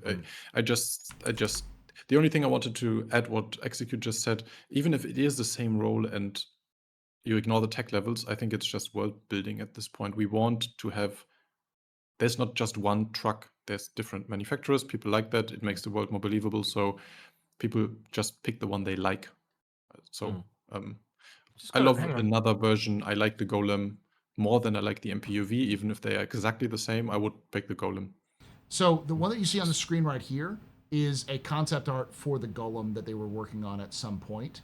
The one that I just linked, chat, is Tristpone's actual fan-made rendition of it. So you get an idea of what it might look like. So go watch it. There are. This is good. The speculating, but then there's visually speculating, and that's what I really like about what Grim and Tristpone both do, is they allow you to visualize it if you're not the best speculator, and I really enjoy that. Grim, why did you message me here and say that you hope that they make a cow? I don't get this. A dairy version of the Ox, a milkmaid Ox. That's another Star Jump, Grim. I don't know who that is. Right. Sure. All right, hang on, I'm being cat attacked. I do like someone suggested that the refueling version is called the Drake Buffalo. The Dairy Queen. I could see that transporting milk or something. We just kind of jumped all over this one, but Grim, your thoughts on it? Your thoughts on it in general? Yeah, pretty easy on this one. Cargo version. I think it'll be even maybe a little cheaper than the mining, whatever the Golem is for the mining version. Like maybe $5 or something cheaper, but I think it'll be a little cheaper. And if it is $5 cheaper, this may actually be cheaper than the what is it, MDT, well, MDT, the shitty AA one. I'm just gonna call it that, the shitty AA one. This may end up being the it could. And the other thing too, that obviously in Triss and this original the original mock-up by CIG and the ones I originally played with you, Execute, we were using 32 SCU boxes. I think the idea, though, is that the Golem will follow very similar to the Raft, and that you're going to be able to put whatever you want up there. Maybe it can be 16 or whatever. It's a mini Raft. However you, yeah, exactly. A mini Raft. Yeah, agreed. It'll have like a you essentially take out the thing and put in a magnetic plate. If they did that does make it a variant, not a modular thing. So that is a very easy way for the developer to differentiate them and actually make them separate variants, not so built on the same frame, but not functionally exactly the same. So, yeah, exactly. Or maybe that's the modular piece they swap over if they ever do it like that. But yeah, we'll see what they do. Right, Clipper time, Paul. We'll do Clipper, then we'll do the Perseus. All right, Trist. Oh shit! No, Perseus. Then sorry, we'll do the Perseus. Do the Clipper last. The Clipper's the most interesting one. Okay, Perseus. The three of us, all three of us, have literally waiting for the Clipper because we've been talking about it for a whole year, and it's been in our heads for that long, and that's why we're so disappointed that there's no silhouette video. We've got nothing to talk about now. No tinfoil hats for a whole 12 months. Because we're talking about the Flappy Bird, right? Yeah, the Flappy Bird. Yeah. But long story short, the Perseus. All right, go ahead. Perseus, John. Perseus, your thoughts on it in general? Like, especially the changes that have been made to it. The guns are too big. Visually, they just look stupid. Sorry. Mhm. I mean, I'm sure it makes sense. I think it's a super interesting ship role-wise, but I think the jet, they look I want you ridiculous. to I want you to say that to the person whose idea it was to make the guns bigger, because I found out recently who I it know who was. it was. Who Yeah, was it? Who was it? Chris. Yep, it was Chris. Listen, He I wanted will, bigger guns. I will I say know. this right now. Chris is wrong a lot of the time. All right? But it's his game. But it's his game, Yeah. so he gets what he wants. But Yeah. he also gets to eat crow because it's his game and he gets what he wants. So, like, because I'm fairly certain that Chris was the one who said, let's do Nyx one as a habitable planet so we can get it more gameplay stuff. I'm sure that's a Chris decision. So it's like, yeah, Chris is wrong. You know, it's not.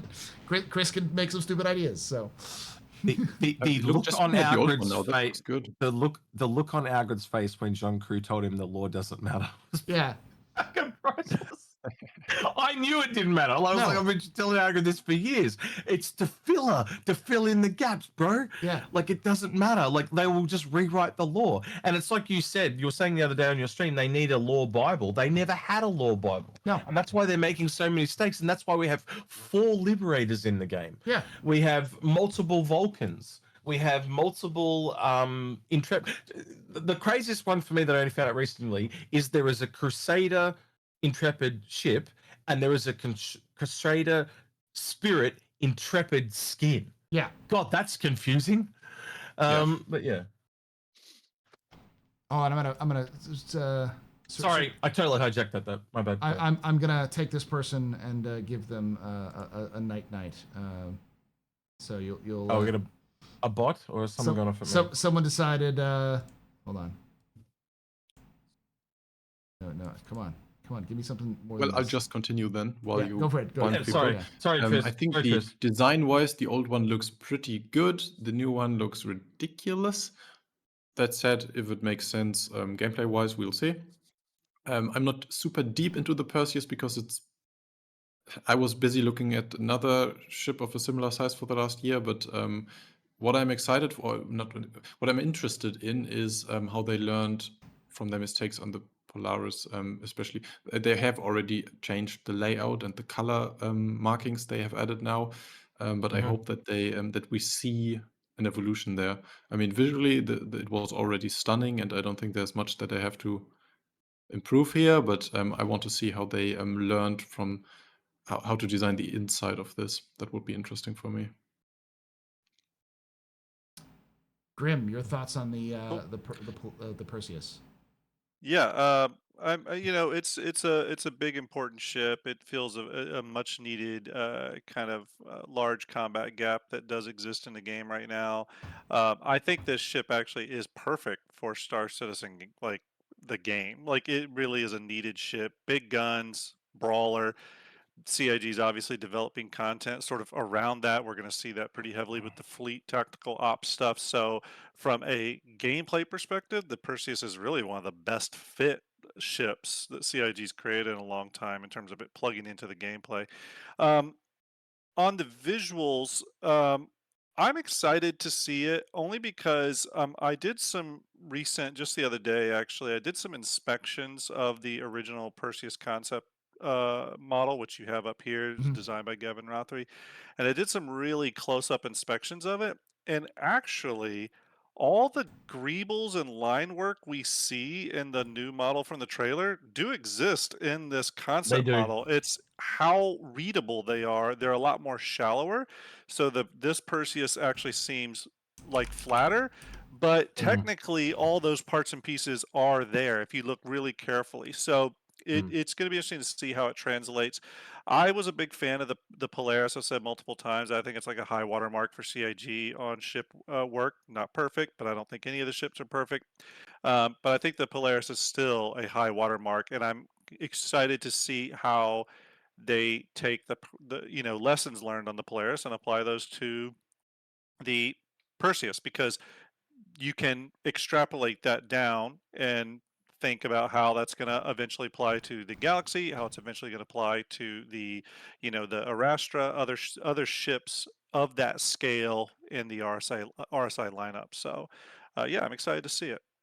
are you I kind of want to see it, and I put this off to you guys as well. Like in that trailer that we saw, there is not a single situation where the lighting is not in the dark or Yeah. scuffed somehow, right? So I'm really reserving judgment until I can see it in a well lit environment, because I think the greebles will change with the lighting, because they're awful in that trailer. They're really, really bad.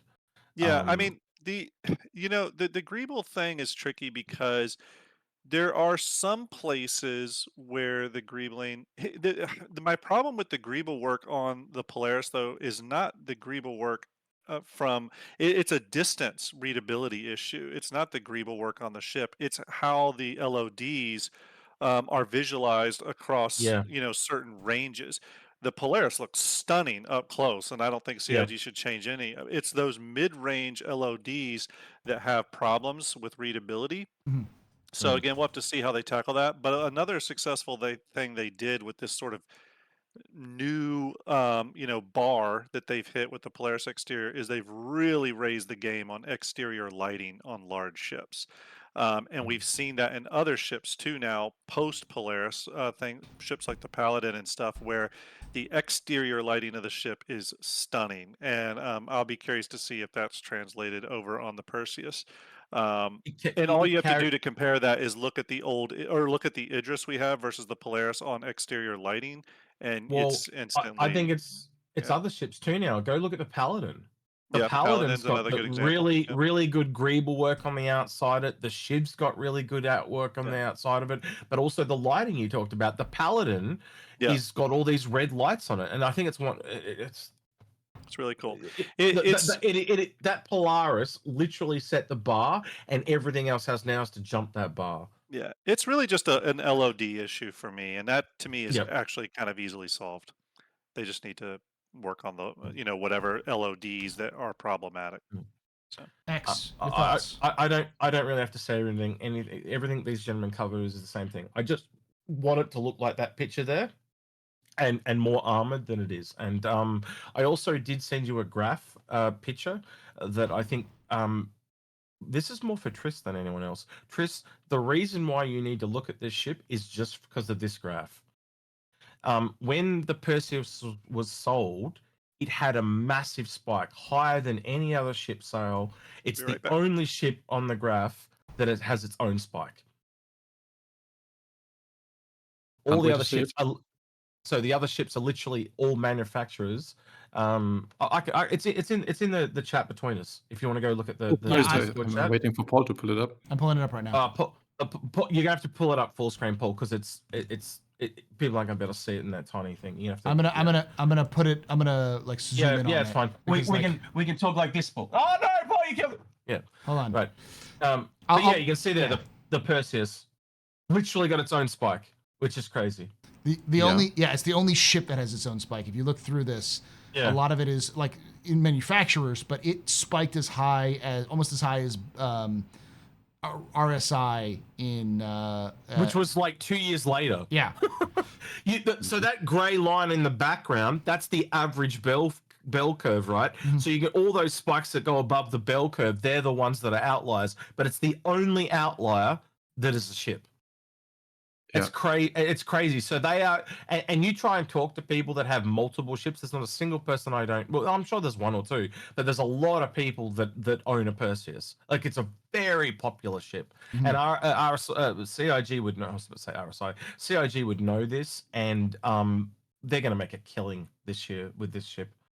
An absolute killing. There's going to be, because one of the things that took me a while to realize, and I've talked with you and Grim about this, Paul, but Triss, this might be interesting for you to know as well, is there's a lot of people that will not buy something until they can see it. Yeah. They don't have the foresight to actually visualize something or imagine. And I didn't know that was a thing.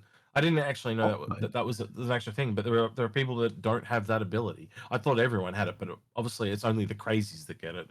But yeah. Yeah. I don't know, Grim. Do you want to add anything to that spike, Grim? What? No, I missed all that. I was gone. Oh, the spike on the funding tracker for the Perseus in the captain's table chat we have. Yeah. Oh, okay, got it. Yeah, I mean, look, I'll just say this: We're all excited for the Clipper for sure, just because it's a mystery. But the Perseus is going to be the star of IAE. This is going to be That's the it. big one. This is what That's it. everyone's excited about, and rightfully Yeah. so. It's these are again, whenever you kind of think about these ships like the Perseus and the Polaris and all the Krakens and all that, people spend a lot of money on these ships, a lot of real world dollars. These should be big deals. There should be a ton of work put into them by CIG. They should make people happy. And, this ship has a lot going for it. I think that's why you see that spike there. It's got the low crew count, which I think is a big seller of this. Yeah, It also is I just, will let's step be in. honest, it's just cool looking.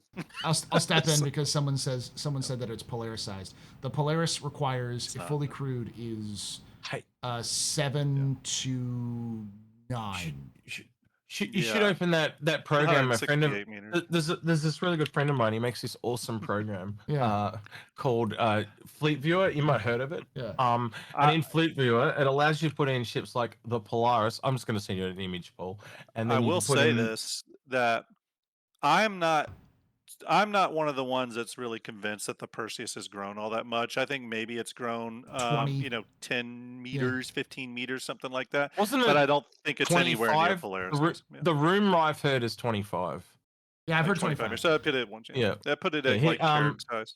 Here you go. So this is an image I just made in Hanger Link, made by a friend of mine. Real good guy. Bit of an arsehole sometimes, but he's fine. But yeah. The one thing I'm interested in, and the thing that, because I am can a you, Perseus can you open lover. that, Paul? Yeah, Please? I'll do it real quick.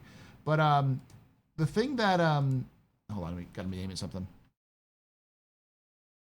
I figure if I throw more images in, he's going to get prepared to make something for live, so he can make images more often, and so then he's got more visuals in his podcast. We can do that. It's more of a I have to browbeat Darge to put a window in there, so I can do that. All right, so you could also have like we have on Infrunners. When we go to the browser view, you can do something like that too, where everyone goes off to one side or everyone goes down the bottom or split. Yeah, and I can help you do those transitions too, so it moves. Yeah, if you want. No, but I have been #1 defender of the Percy since it came out. I have a concept Percy. I love the Perseus. I love the idea. I love its lore. I have an entire video that I'm working on for its lore that I'm. It's like 22, 23 minutes long. It's the oldest ship in the universe in terms of its original built date. And I always love the concept of what it is, which is just you and a couple friends get along and go shoot things with a big gun. It's classic space. It's a bigger paladin. That's how you sell people on it. If you like the paladin aesthetic, take that from a medium and go up to a large. That's essentially what the Perseus is. Yeah, and the fact that they've increased, I don't like the fact they increased the sizes of the guns. It feels weird. The size 7s were fine. It reminds me of the Reclaimer. Remember when they upsized the Reclaimer? And I remember the first time we came in with our grid, and he had it kind of wasn't paying attention, and he had the turrets facing down. We went to land, and the Reclaimer's like a horse, like trying to land because of the turret. And let's be honest, if you do that on this, it'll do the same thing because there is a bottom turret. Yeah. It'll look weird, but I mean, the thing I do like it is that they clearly took it. It's both a design decision that's comes from CIG's experience with Squadron, but also it almost sort of mirrors the idea that this is a design decision they've done because of their own experiences. Like the UEE design or RSI designed this because it's like, oh yeah, we've learned what this is, which is giving it a javelin style turret. Where it's got the two twin like size 3s on top of the size the bigger gun, so you have the gunner has more options. So one of the QA guys also talked about testing this, and you can clearly tell from the testing that's why it's got more PDCs as well. I think there's like an extra 2 to 4 PDCs over the original. And they also put the Gatlings on the top, like and you said, bottom. the javelin turrets. Turrets, and then they got the remote turrets on the top and the bottom. It doubled its number of remotes. Yeah, it was clearly way too weak to fighters. Yeah. And the thing is that like originally those remote turrets were supposed to be dual duty as both PDCs and remote turrets, and clearly CIG was just like, that's too hard. Fucking just give it PDCs, you know. So Tris, when can we expect to see a model of this? Tris? Sorry, are you still at the Perseus? Yes. Yeah, I'm teasing you. It's all good. It was on my list to build this, but Model they it were from just scratch. faster than me. After the Iron Killer, that's all I'm saying. I'm saying fix it. Trist, fix it the way you want to fix it. The way it should be. Yeah. That's what you should do, man. That'd be really cool to run because we do the Can You Fix It episodes. We should get Tris or Grim to come along and actually model one out. That'd be sick. Or like the freaking Redeemer that it's got to be. Yeah, it's got to be Trist because I don't like I told you, my new policy is I do not model ships that are out or about to come out. Yeah. Oh, okay. Well, too much work. Too much work. Well, yeah. One of the things we want to look at next is the MSR, fixing the stilts. Well, I will also say that the one thing about the Perseus is that the original concept of the Perseus didn't have any PDCs, so which is why it's interesting. It went from 0 to like 4 to 6. So well, no, it didn't it? It had those double PDCs. Those were that was the remote turret. That was the remote turret. And then they changed them to PDCs. Yeah. That's right. Yeah. They kept the remote turrets because they still and the CAG is going to do the stupid thing, which is those remote turrets on the top and the bottom are going to be the same seat. I guarantee it. It's going to be the same seat, and it's going to be or controlled by the pilot. So the pilot has some decent weapons. Wouldn't you just make it so the two co-pilots in the bridge have one each? That's but where my brain goes. But CIG's not going to do that. They're going to do it so that the eventually you'll be able to do it anyway. Once the MFD system's fully implemented, you can do whatever you want. And then also one of the one of those seats is a captain seat, not a pilot seat. So it's going to be a pilot as a secondary. So. Well, time will tell, I guess. But we'll see. Okay. So Grim may have to step out here in a moment just because of exterior issues. So we'll see. But is it the Minion or the Overlord? Which one? Neither of those. I think we're getting a tornado warning. It was like the weather here is nasty right now. So the house that you can't see it in my stream because I got the green, but it's like the house is shaking. I will come to your funeral. It's okay. I will give. I'll talk about the Clipper. If you die, bro, I'm gonna look so shit. I'm never gonna recover. I won't talk about the Clipper with you guys, and then I'll probably shut down to protect my computer. But we'll talk a few minutes anyways. We'll talk about the Clipper first, in case you get cut off. You go first. We'll do the Clipper and then we'll move into the question and answer session. So Grim, Clipper, your thoughts? What is it? Do you like it? Well, I am a huge Drake fan, and not even just that I like every Drake ship. I just like the lore and I like sort of the backstory behind Drake. I like some of the design ethos in some of their ships, if not liking every ship. So I'm really interested in the Clipper. Obviously a real ship coming. We've seen Trist's video, which is really, really cool. I think Trist's latest video is probably the most accurate that we've seen so far because I have seen a couple mock-ups from other people, and it's probably the most accurate. I will say this though about the Clipper. For me, if it's what I think it is, if it's this cargo smuggling or even a data running ship, and that vertical flight style where the wings go vertical is what I mean there. It scratches an itch for me, and I am interested in it. I do think though it's going to be a little bit of like I don't think it's going to be a super popular ship for like the Star Citizen masses though. You know what I mean? Agreed. It's going to be a ship that appeals to a certain type of person. It's going to be probably a little bit of an ugly duckling ship, but I kind of like those, right? Personally, and I'm more and more kind of thinking along the lines of Execute in that it's like some sort of data runner or type ship. But here's what I will say about the Clipper. There is and I brought this up on my stream the other day. We have the Cutlass Black at like 42 or 48, 46 SCU of cargo. Then we have the Corsair at like 76 SCU of cargo. Then the next Drake ship that carries cargo is the Caterpillar at 576. So there's this huge gulf of cargo, for like a cargo ship in that regime, in that 250 SCU regime that we don't have a ship for. So to me, I wish it was that. Tris said this the other day, and I do agree with him on this, that the Clipper does not look big enough to carry 200 SCU cargo. So that's bothering me a little bit. But if I could say what I hope it is, I hope it's a Drake ship that carries around that SCU of cargo. 220, 230, somewhere around there. So in Triss's video, he actually does line up 32 cargo containers, but I think the one thing that I don't agree with Triss on in this video is he's got like a blade or a wing along the bottom. I think that's just a curvature of the ship. I think the ship is literally like the middle section of the Corsair, or and I think it is solid. I don't think it's like a part up the top and a wing. You bring that up, Execute, but I wanted to ask you, Trist, is the reason that you put a wing under there because CIG has done a ton of concept work for Drake ships that have an underneath wing like that? It's one of the reasons, but yeah, Paul, if you can, because they've done that a lot. Yeah. They did that a lot, really and the other reason I put it there is that the angle just doesn't line up with anything else.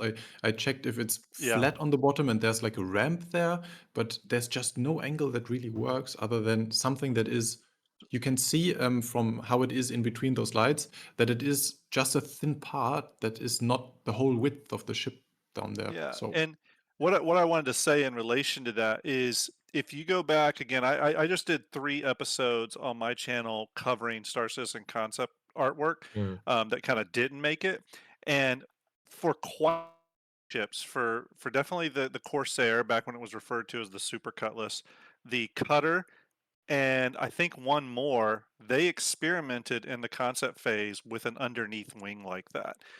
So it was on multiple different concept kit bashes back in the day, them experimenting with this and the vertical wing structure. So it's like CIG keeps trying to push this for Drake, and maybe that's the what Clipper is happened with the finally the ship. Kruger. Yeah, And the Kruger Wolf got it. Yeah. Yeah, so maybe the Clipper is finally the ship that realizes the concept work from the Corsair and the Cutter and other Drake ships. So yeah, that's my thoughts on it. I just before you go then, Grim, and get out of the tornado, likelihood of variance. Well, originally I was fully convinced this was going to be a one-off ship. You know, we've had so many conversations about this, and I was fully convinced on what it was multiple times. I do think this would be a perfect ship for variants, and it's something well established in the Drake brand already. You know, in terms of the Cutlass, it'd be nice for another in the Cutter. So we got 2 ships there. It'd be nice to get another one that's got a series of variants like that. I think the Clipper is that ship, since it doesn't seem like CIG is going to go that route with the Corsair. So yeah, I'd like to see variants of this ship. I could see a bounty hunting variant, a data running variant. I could see possibly some sort of like gunship variant, you know what I mean? Probably wouldn't be the best gunship, but I could see something like that. So yeah, I would Bounty like hunter to see or something variants like for that. this. Yeah, I'd like to see variants for this ship. actually, I have some information about that even Grim might not have, but it's not good information. There was a bus citizen yesterday in Prague, and someone messaged me and said he was there, and there was one CIG member, Ulf was there. He's the one who's doing the mining caves right now, and he said off camera that it is. He didn't say it, but like he confirmed that it's somewhere in between Cutlass and Corsair, and he quoted a high possibility to have variants. So I don't have that black on white, but apparently he said that. You know, from our talks that we've had in our little group chat, I just can't get away from the way this thing lands. It has always been super odd to me how it lands, because anyone knows about when you land an aircraft, it's got to be highly stable, and this literally goes completely against that. So if we don't have some variant that uses that down the line, I'll be very surprised. So one thing I will say that Trispone, you did in your video, which I was really happy to see because I bring this up all the time when I talk about the Corsair, is that I love the fact that the Corsair and now the Clipper have the foldable wings because it really makes them super suitable for the Kraken. You know what I mean? Yep. And just like on real Navy aircraft carriers, and so I love that they're doing that. It just makes you're now able to put bigger ships, quote unquote, when they're unfolded on the deck of a Kraken and still save space. So I love that little bit of like synergy. I don't know if CIG's trying to do that, but I like that they're doing that. Can you imagine if they made the pads fold up on the Kraken? Yeah, as long as they don't change the look of the Kraken. All right. I don't know. Trist. All right, you better get. You got staying or are you getting out of the tornado? I'm gonna hang on a few more minutes. Yeah, we'll get. If you cut out randomly, we'll have a memorial. Yeah. If a tree falls through and hits me, you know what happened. Trish. No, I just see you get sucked off screen, like Trish, your thoughts on I mean, I'm showing your video right now so that people can kind of see what your thought process. But let's like lots of folks have been saying good things. Go watch it. I'll link it in the in the description, so you should go watch it. But like your thoughts on the Clipper. Yeah, what I would add is I was not able to visualize the one that I wanted to visualize. It didn't line up like I wanted to. What I think or hope it is unlike what Grim said, I don't think it's an ugly duckling. I think it will be the beautiful bounty hunting ship like the Fire Spray from Star Wars, the Slave One. Yeah. The one bounty hunting ship that everyone wants to have and be. But I just don't know how that works with the silhouette. But I hope they make one that is very unique and like the MSR, which is like the Millennium Falcon. Everyone wants to be Solo and everyone wants to be Boba Fett with this one. That's what I'm hoping, that it's super pretty and super cool and super unique. I don't know if it is. And role-wise, I still think that because of the wings, personal transport is the most likely because you don't want big wings with anything that is fighting or mining or be stealthy. Basically, personal transport, you only want this for stuff that flies stable, and I only think that with personal transport. So I still think the personal transport is an option, and bounty hunting is then the Drakish. I think when you think Drake, though, like if you look at RSI's, they use fans for their VTOL. I think Drake just went even cheaper and went, let's just glide. Yeah. You know, like it's an in-atmosphere thing. The wings, that's what they're for. They're just Drake's cheap version of gliding. So to me, when I see wings like that on a Drake ship, it just tells me that it's in atmosphere. Yeah. I will say this too, going back, Tris, to your Drake, your variant quip there about that possibly being stated at a bar citizen. You know, and this is an obvious statement, but we have the Ironclad in development, we have the Kraken in development. We can all but expect a few more Drake ships next year. Oh yeah, at least I would say at least 2 more that are just we get them because they're working on Drake. And the Consolidate Outland, same thing. Yeah, Consolidate Outland as well. Yep. It's just like we've been saying forever that when the Banu Merchantman first starts getting worked on, expect at least 1 or 2 ships, just Banu ships, just to show up, because absolutely that's how they work. So it would make sense that we see a couple Clipper variants next year, maybe one. You know what I mean? Comes out next year. Totally. Yeah. So I remember the 2 things that I wanted to talk about the Clipper before. The first one was when they talked about the name. And I instantly remembered a video that me and Algra did back on the Merchantman from years ago. It was named off merchant clipper ships from the 1900s, around the time of the Titanic. And so that leans towards smuggling and cargo, right? So that's where the name comes from. And also you'll notice Zeus CL, Aurora CL. CL stands for clipper. And so it heavily leans it towards cargo. And now I've instantly forgotten the other thing. Oh, data running. Yep. What was the time? And guys, sorry, I do have to run. I am getting a tornado warning. All right. So I'm gonna run. Thank you for having me on, guys. I appreciate it. Everyone, see you, buddy. Have a good one. Stay safe. Thanks. Exercise. Stay safe. Stay safe. Appreciate it, buddy. Good luck. Bye. Good luck. We're never gonna see him again. Oh, sorry. Hey, guess what? Good news though. You can put the pictures down. Yes, I'm gonna do that now. Yeah. And I'm trying to remember the other thing about data running. Because of the verticality of the ship and stuff like that, that's another thing. Loading cargo onto this thing is going to be super weird. It's kind of like a raft or a cargo wall. So if you are going to have a cargo wall, are you going to have that exposed? Because if you're trying to put things internally into a ship, can you imagine what that's like trying to have the 2 walls? Yeah. It's going to be really weird. I really don't think it's a cargo ship.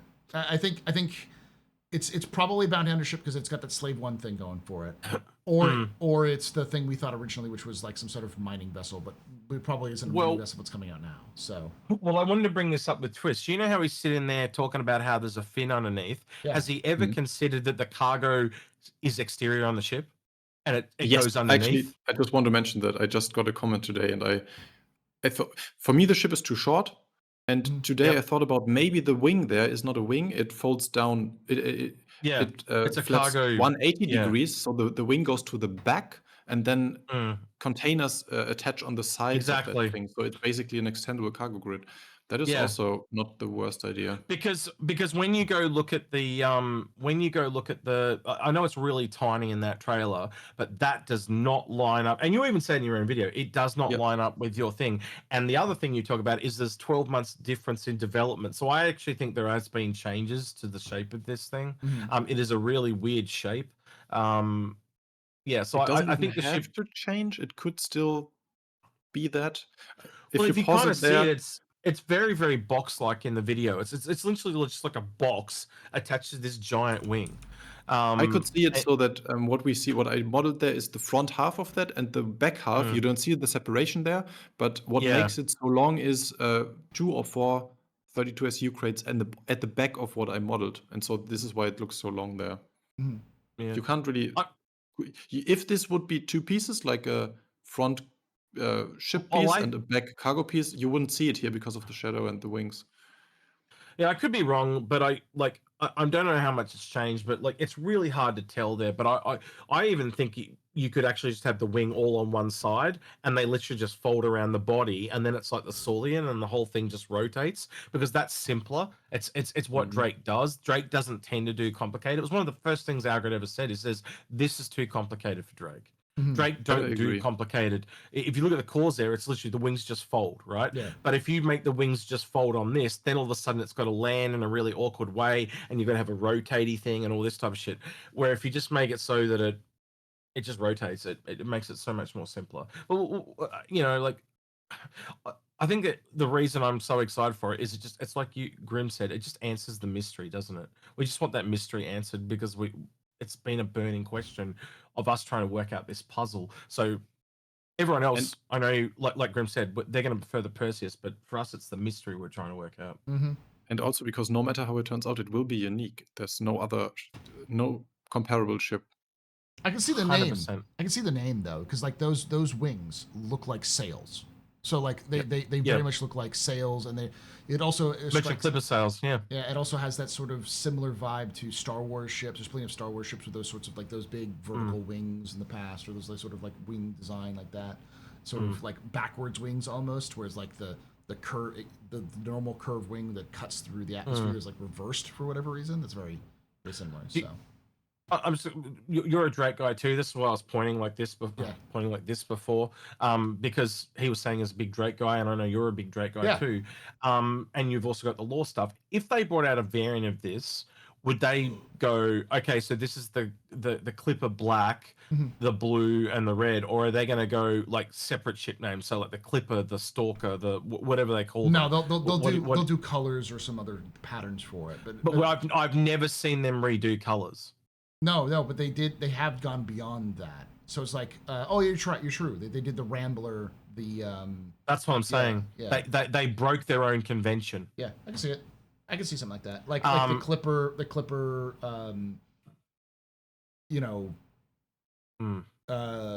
Messenger, versus the Clipper, They should do a pun and call Enforcer. it like no. You know those hair clippers? Yeah.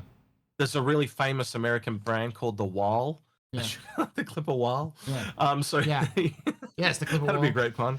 Yeah, the Clipper Wall. And the people are like, what the hell are you talking about? And it's like, anyway, sorry, I'm being silly. Yeah, look, I think the variants are definitely on the cards. The bounty hunting one is definitely up there. We've got some weird ships like the Hawk as well. If it was to go combat, I think it would have to be bounty hunting in my book. I just don't see it as a full-fledged combat ship because of all the problems they have with the Orion, Tanner, the Santoki, the Cartwell. Yes, maybe eventually, but Drake aren't going to have those engines. They're not going to have the alien flight model engines, so they're not going to want to port that tech across to make it fly better. So in my personal opinion, it just doesn't go towards combat. It's just going to get utterly destroyed. And if you talk to someone like, say, Nonstop Bops that does a lot of PvP, he specifically goes out in the Reliant Tanner, and guess how he flies it? Like a plane? Yeah. He don't fly like this. He flies it like this. Yeah. And he shreds people. absolutely shreds people.